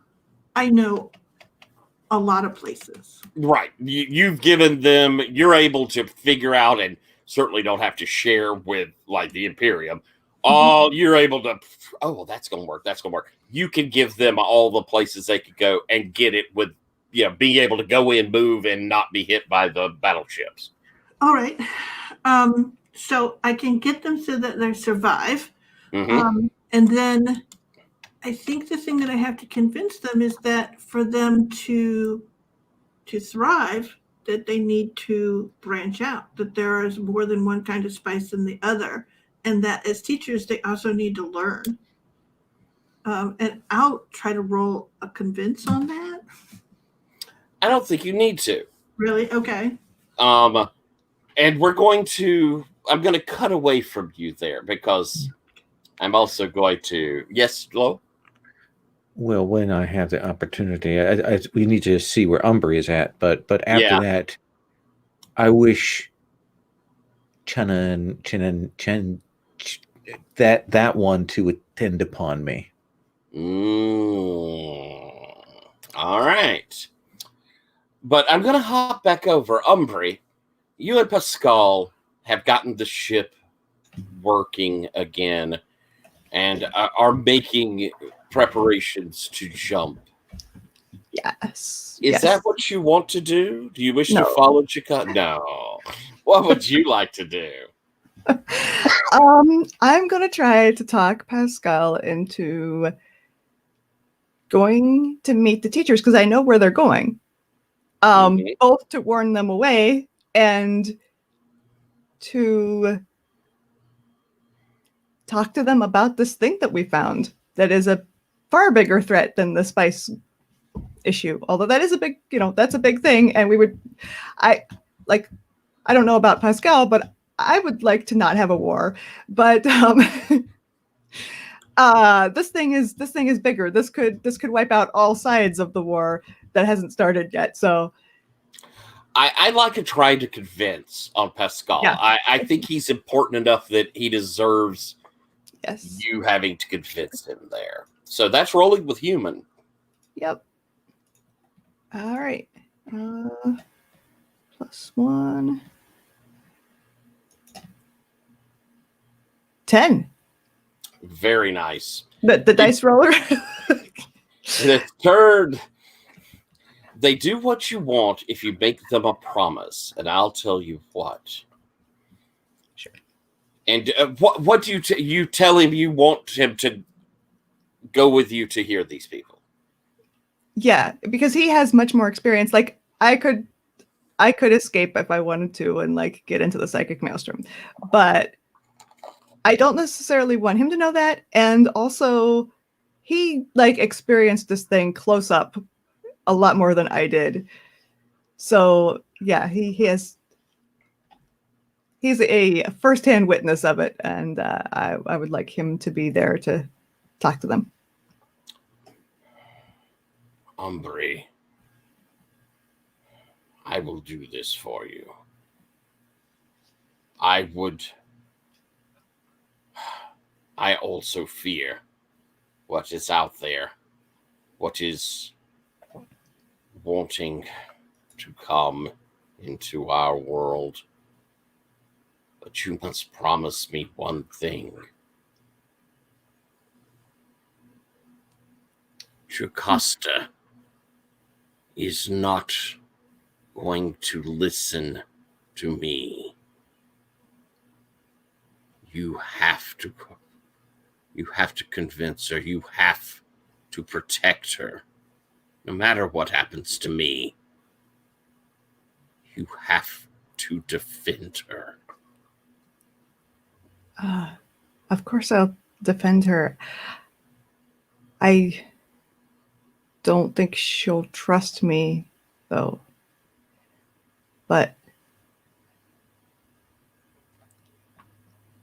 I'll do my best to convince her, and of course I will defend her.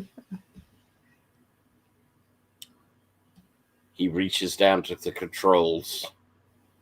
Give me the coordinates. Yep, and I rattle off like the next planet they were going to, to head them off beforehand.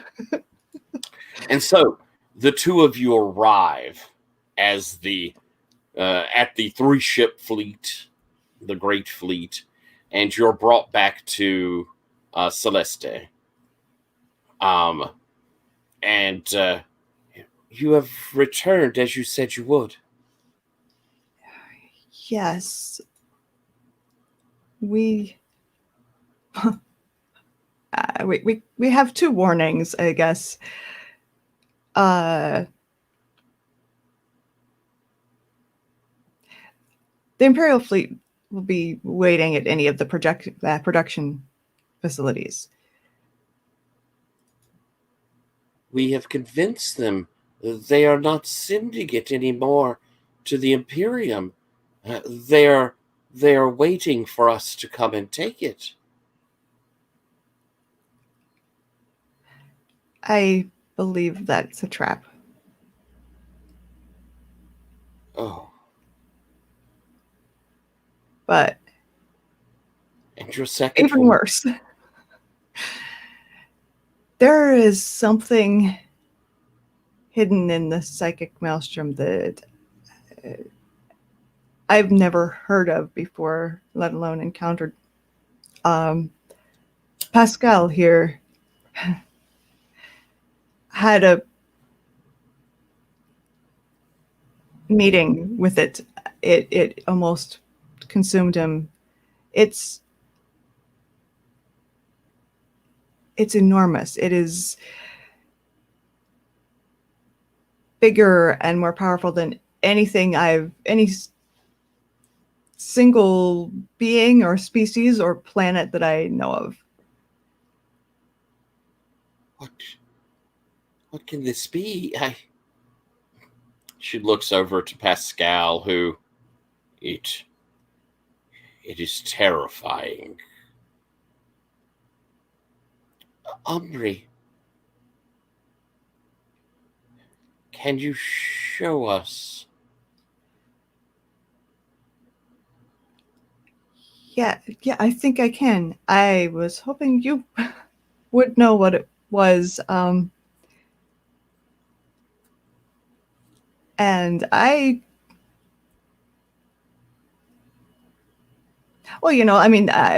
try to like wake up the teacher. All right. Then I think what we're seeing is you tapping into what you and Pascal saw, trying to touch the teacher here, trying to touch Celeste. This seems like you doing a big old psychic thingy. This seems like it, yeah. So let's do the use mutation, and we'll see if something falls out from that. Okay. Roll the dice. That's 5. Oh. And the dice roller is back. Oh. Welcome.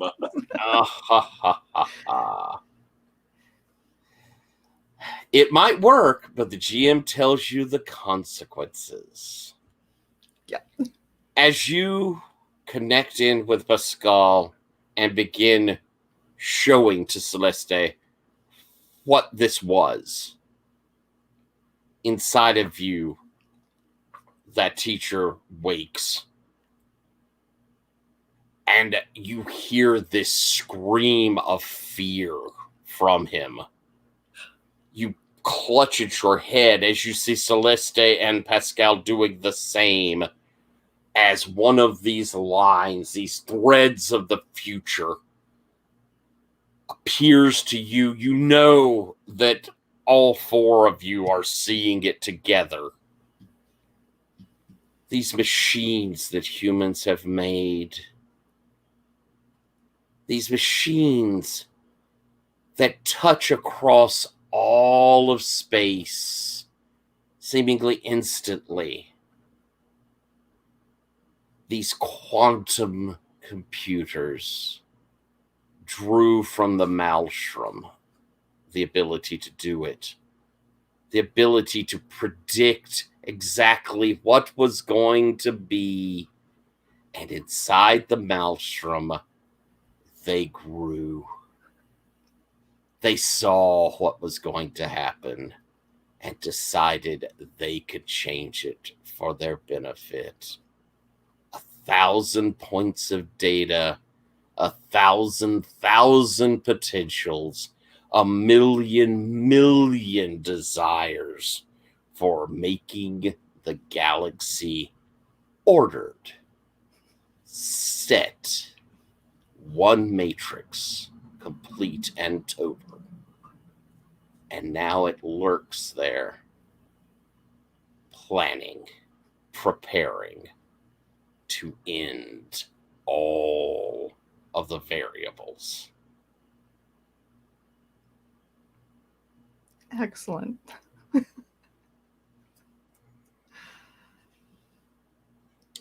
As this vision comes and you shake and Pascal drops to his knees, Celeste has collapsed back inside of your mind. There is this almost like weeping of this weakened teacher, and you are struck with this vision. What do you say?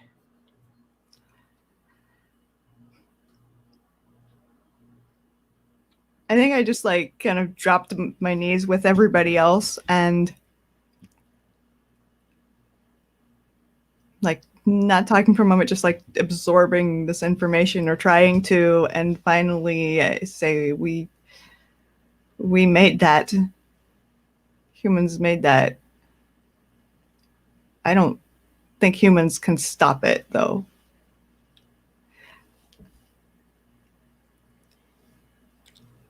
I think there's this kind of pregnant moment, this as Celeste,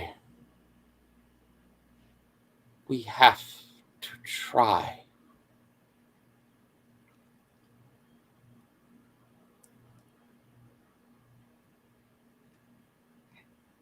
Yes. Of course we have to try.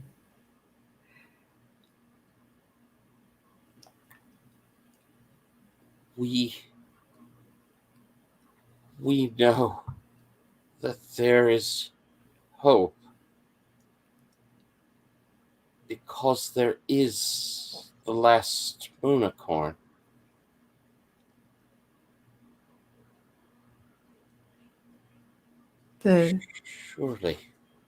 Surely creation cannot be destroyed while the Moonicorn lives.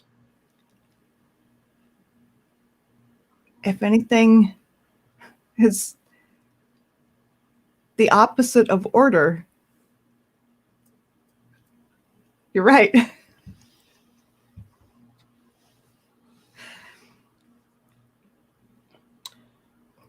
And I think, kind of the reverberations, this massive psychic moment you had, the big grand ship around you has also been kind of brought in to this moment. And You know, Everything should know. yes, that it is projected out. It is certainly all of the other teachers. The other two teachers would know this. And because everything is connected at this moment across the species, this fear, this hope, you also sense something. They know that there is a way for the spice to grow.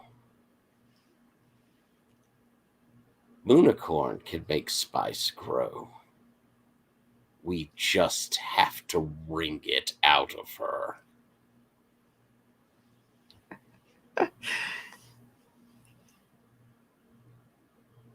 And I'm going to cut from that scene over to Jocasta. You and Magnificent Da have been working ever so hard.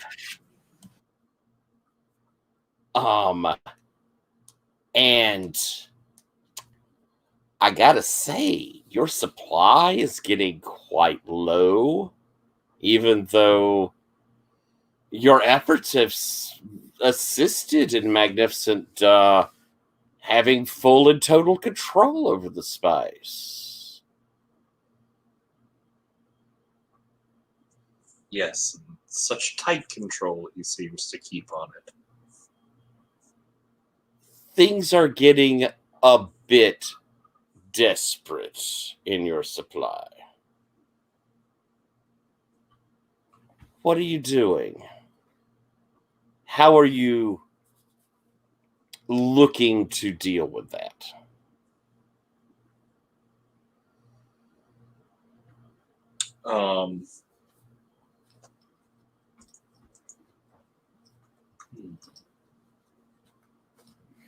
Oh, and by the way, you should take a point of power. You did follow Magnificent Da's orders to help him in, even though you did do it well, you did follow his orders. I try.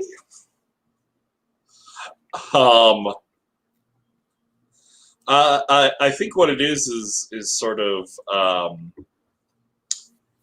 what I was doing last time. Of like, I keep making requisitions for transport and travel requirements for navigators, but I keep staying here. You know, I apply for reimbursement for the travel to get here, but of course I came here by Moonicorn. And as I'm doing various search outs and hunting things down, I'm communicating with subordinates, but not actually traveling anywhere. Okay. And to kind of, because I had your hard move there, to finish it out, Magnificent Da, I don't think it is beyond reason that you're catching on to that. You are seeing that Jocasta's requisitioning beyond use. Then I take someone from my imperial cabinet who is perhaps a little bit more good at talking and perhaps might even call them a spy of sorts. Mm-hmm. And I say, I need you to quietly arrange to be a supplier of spice at a very reasonable price to Jocasta Solari. And it should not be known that it is coming from me. Of course, Magnificent One. If her demands for the spice become toxic, you will inform me. Of course, Lord. It will be done. And Jocasta, when all seemed like on a razor's edge, You encounter someone amongst the bureaucracy. You know, ma'am, everyone needs a little extra, in the paycheck. And I was just noticing some of your expenditures are a little bit on the questionable side. And I'm not one to question. In fact, I might be able to provide a little pass through on most of the bookkeeping. Is there anything in particular you'd be, looking for? Well, yes, of course, you understand with this time of strife and disruption in the travel lanes, the means to travel are much more important than in previous times, don't you think? Oh, absolutely. And by the way, have you seen the specifications for the new 3200 line? Oh, that's one of them fancy ones. Oh, yes, any environment, toxic or friendly, and a whole wide array of extrasensory perceptions. Oh, well above my salary. Oh, I don't know. I feel like these financing programs they have for these things, you'd be surprised how affordable they are. I'd like to spend a power to open up my collection and show him something that he just can't live without.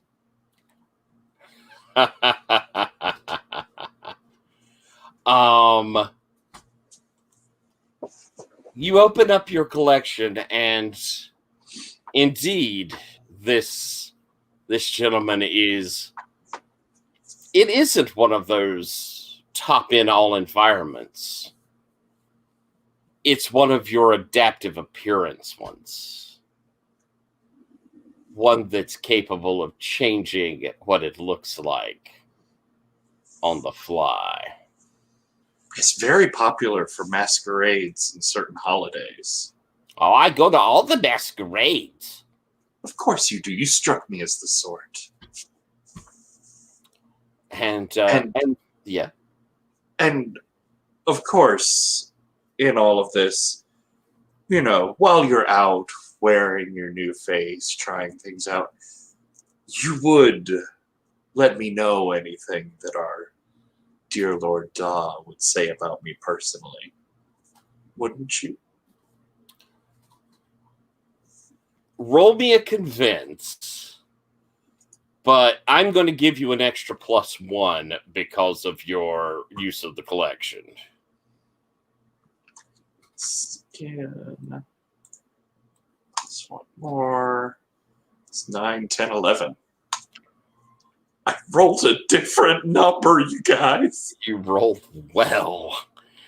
Of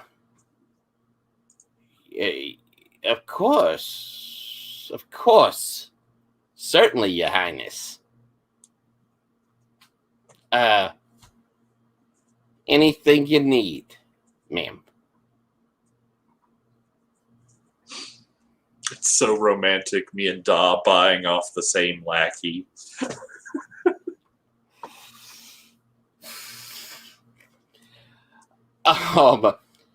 We're going to cut from that to Chedima. You've learned these things, and we've had some time moving through here. After you learned this, did you stay around on Imperial Planet, or did you leave? And that's going to be your question and answer there is because very shortly you're going to receive an invitation to go to dinner, have a dinner with Magnificent Daw. Well, have an audience with. Sorry, go ahead, Lo. Yes, would like her to come and see him. Right. Yes. Given the efforts that she's made. Right. I think that I would have flashed to the teachers to speak to them about what options were, and essentially, and kind of given them the map of the chrysanthemum as we know it. anything, don't think that Moonicorn is a person who covets things, but the maps that the Imperium has are maybe the first thing that she's been like, oh. It draws you back. Yeah, exactly. Especially like because she can overlay all sorts of beautiful things on top of it. Mhm. Yeah, so very much like all the things you could map. Oh. That I think we see, like in flashes, Umbri U with the fleet as they go and hit these places that Chenaba has shown that they can go and feed. They're pulling what they can from these spots. We see that as an image. Jocasta, we see you working and receiving your supply.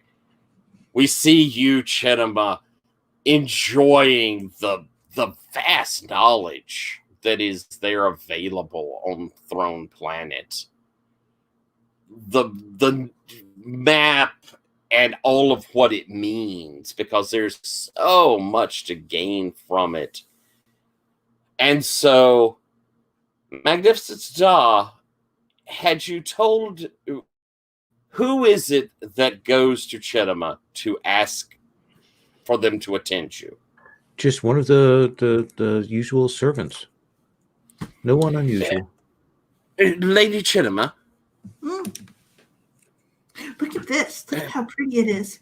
If you bring this star system up, look at all the different flowers in just this one star system. It's very beautiful, ma'am. I have been There asked. has to be an intelligence behind it, doesn't there? I suppose intelligence is really not my job, ma'am. Oh, really? What is your job, sir? I'm a messenger. You see, and if I find intelligence gets in the way. Pardon me. What was that? They both stop. They go, wait. You're a messenger? What kind of things do you carry? Do you have a bag for them? Well, I mean, I do have a bag for things. Ma'am, I am supposed to. You have been. Oh my! I'm very confused. Magnificent Da would like for you to attend them. Would you please follow me to the throne? Oh, sure. Yes, I will. I know where it is, though, but I'll follow you. Oh, please follow me. It really is my only job. Oh, well, then I have all respect for that. Oh, thank you. Magnificence, where does he bring her? Oh, the throne room with the maps and all of that stuff. And so, Chenema, you enter into the grand presence of Magnificent Da. The messenger, Your Greatness, the Lady Chenema. Hello. Lady Chenema. Mm-hmm. Yes, a magnificent Da. I want to thank you for the efforts that you've put in. I've heard from the Botanical Authority of the discoveries that you've made, the uncovering of supplies which the Imperium itself, my father and those before me, had hidden away. And you've done a great service to us. And I would say have been instrumental in maintaining the Imperium. Hmm. So, with that in mind, you may leave the throne room and the throne world, Moonicorn, and this is the only time that I will give you this dispensation. Really?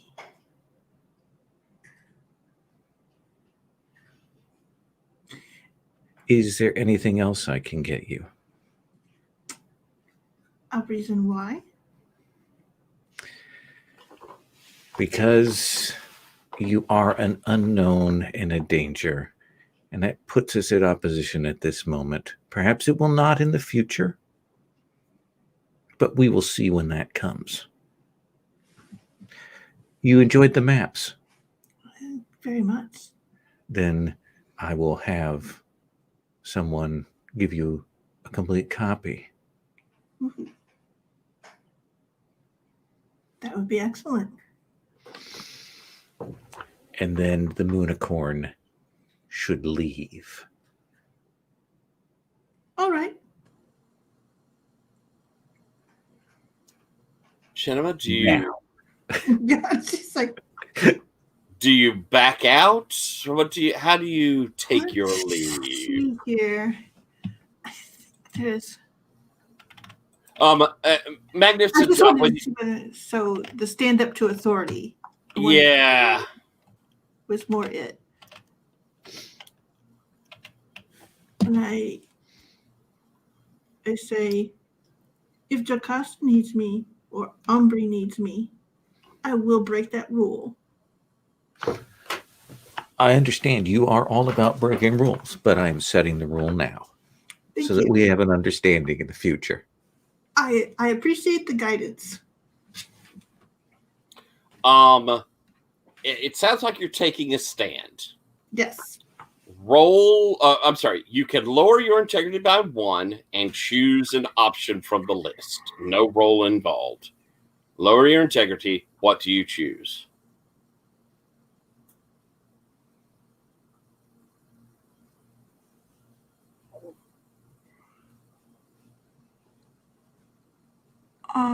Let's see here.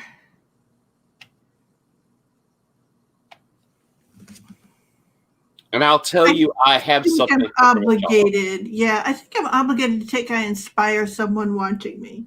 Mm-hmm. If that makes any sense. So. Oh, it definitely does. Yeah. She has no fear of harm or personal consequence because that's just what she does as Moonicorn is deal with those things. Yes. As you take this stand and I turn on your heel to leave as Magnificent Sadal has asked, the messenger comes up and kind of escorts you. I have the copy of the map.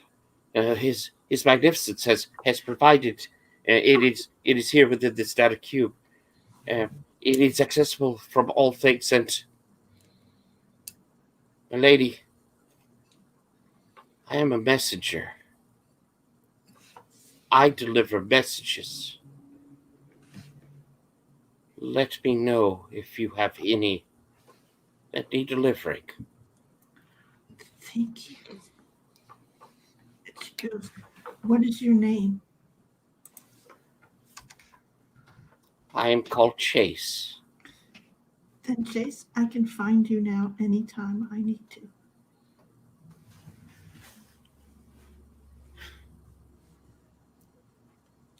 Thank you, ma'am. And then she goes, you are written upon the skies of the universe. And then she leaves the palace. Is it like, Drake, you're gone? Yeah, but first she puts she does that kind of fanfare thing. She doesn't write Chase up there, but she does the universe above her. And then she sing and disappears. Beautiful.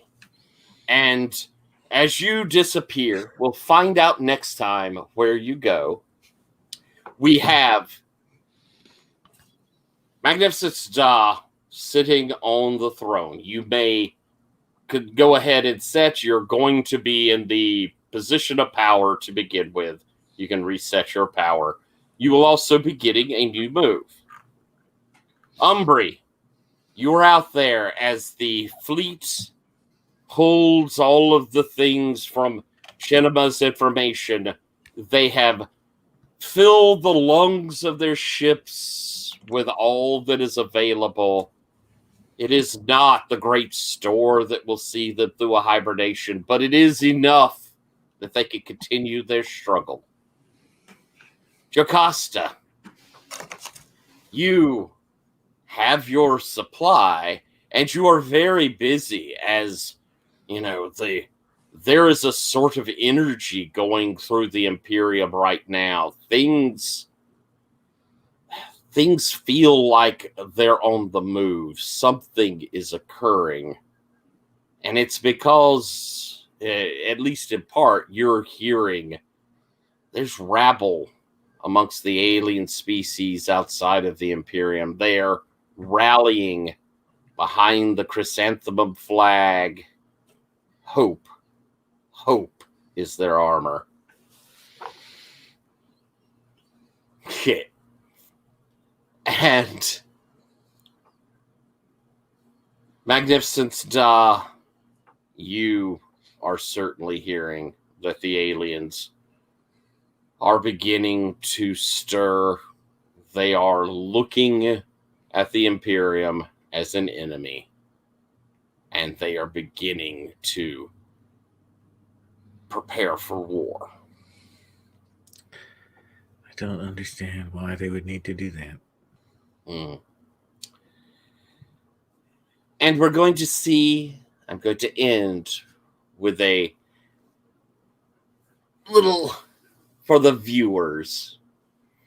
As we see a man in the livery of the Imperium working through the halls of the Great Throne Planet, making his way towards one of the repositories of the various records, looking through, this is one of these, just halls and buildings, just endless hallways of offices, as he picks his way through, coming to a spot, opening a door.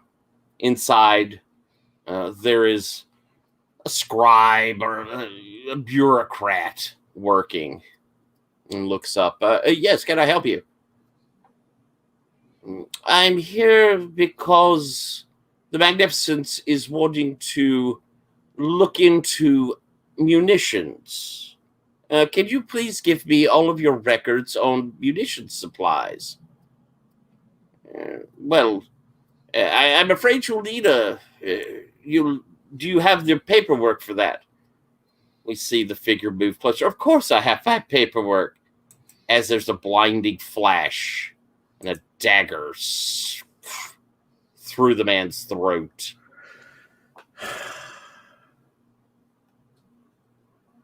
As the person falls, we see the figure that stabbed him kind of change, reach down to the fallen body, grab its head, and we can feel the energy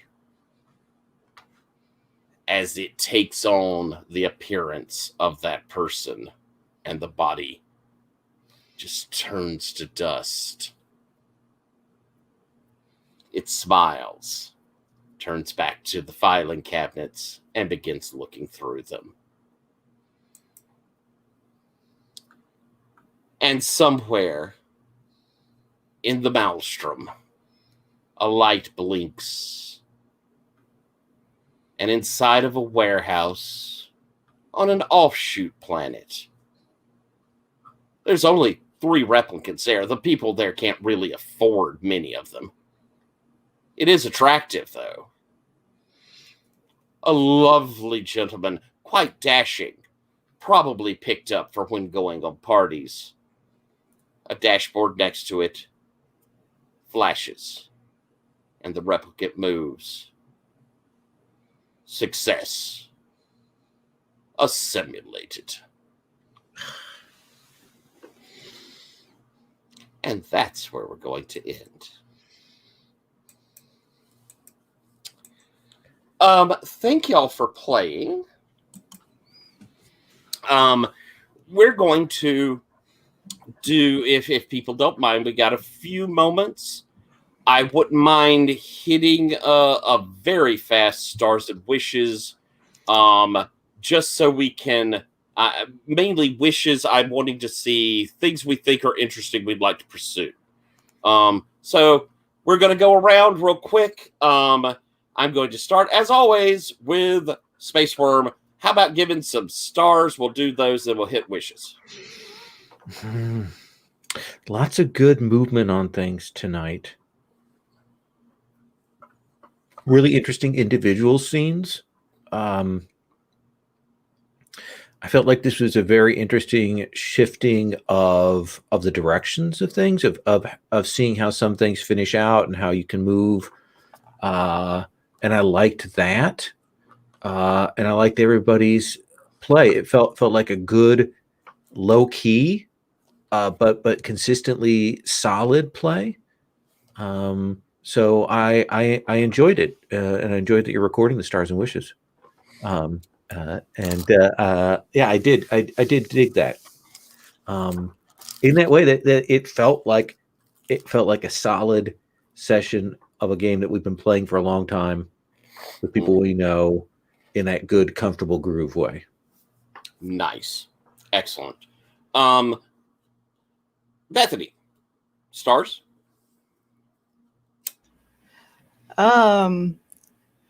Yeah. I mean, stars for all of the scheming everyone is up to. I don't even know what everyone's up to, but there's either everyone has a really complicated and awesome scheme, or they're doing a very good job faking it. Except me, I have no scheme. But I think that's obvious. Thank you very much. Patrick, stars? I mean, this is continuing to be super fun. I'm enjoying watching the drama in scenes I'm not in as much as I am enjoying, like, desperately trying to figure out how to like continue on the scenes that I am in. I really enjoyed the cybernetic threat, the AI, the whatever it is, the ghost in the machine. It was super creepy and super threatening in a like subtle and personal way that the other dangers haven't been yet thus far. Like it was a real sort of horror turn a bit in what we've had. It was nice. And out of that, I really enjoyed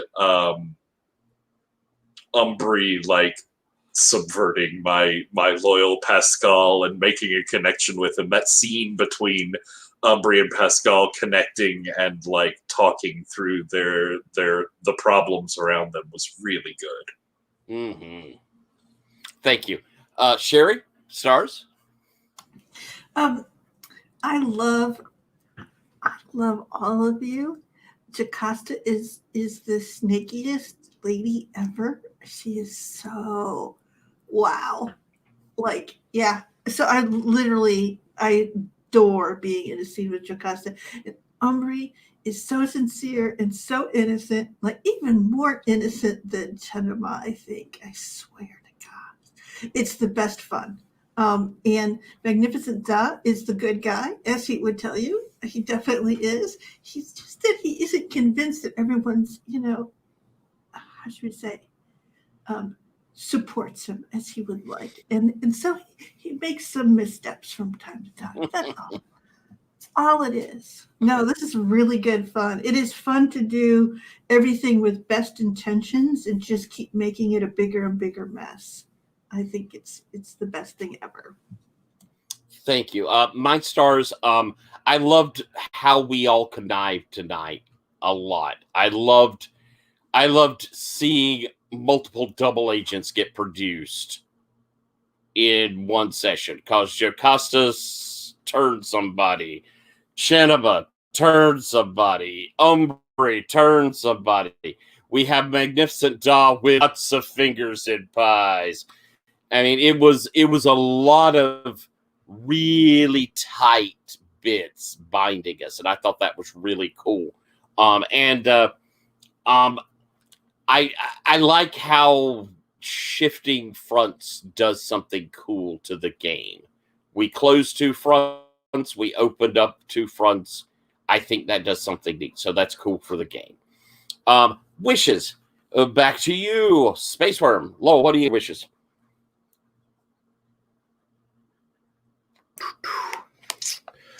I hope we can get another player in for the second half. I do too. And I hope that we can bring them up to speed so that they feel comfortable with playing, and whatever we can do to support that, we'll do. I wish there was a little more variety to the Space Worm moves.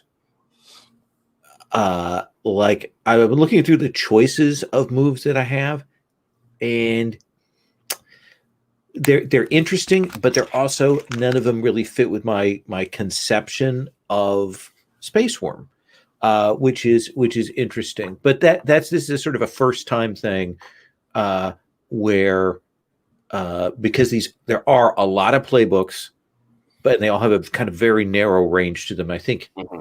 I mean, we're only getting one advance, but still, it is a thing where I noticed I was like, oh, I'm not sure any of these really fit for what I want to do.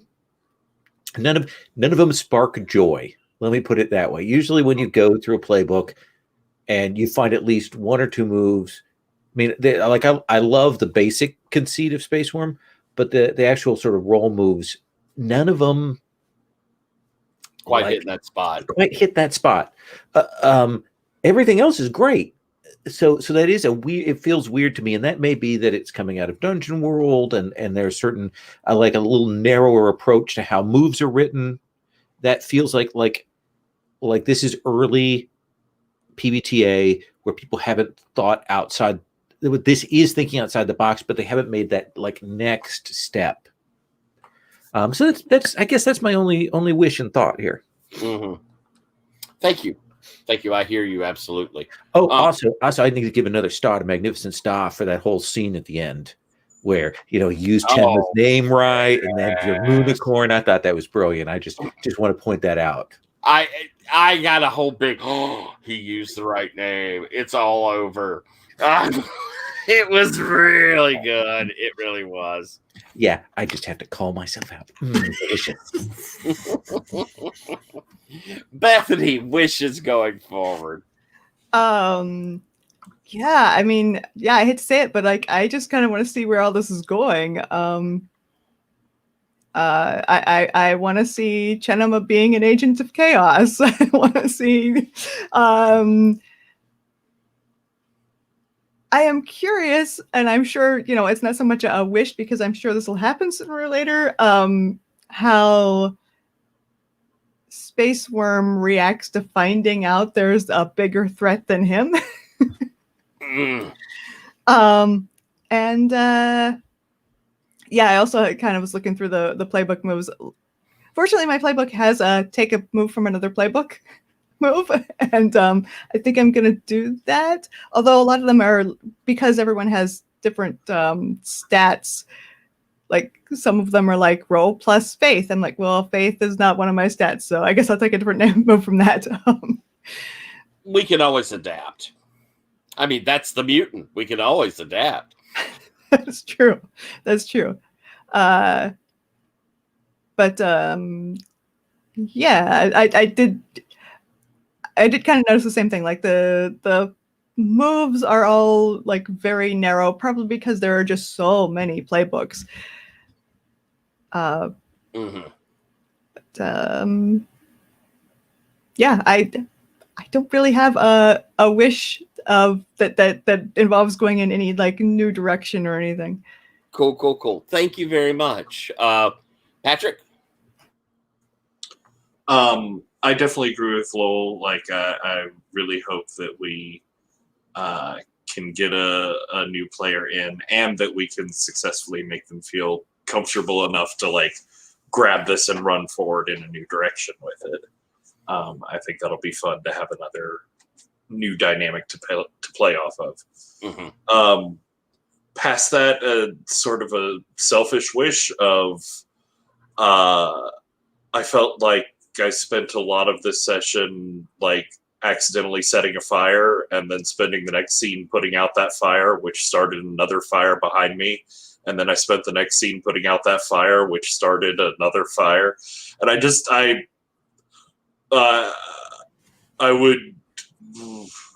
I'm hoping to have a little more control over my destiny and direction and get some things that I would plan to get done rather than just dealing with what fell down this time.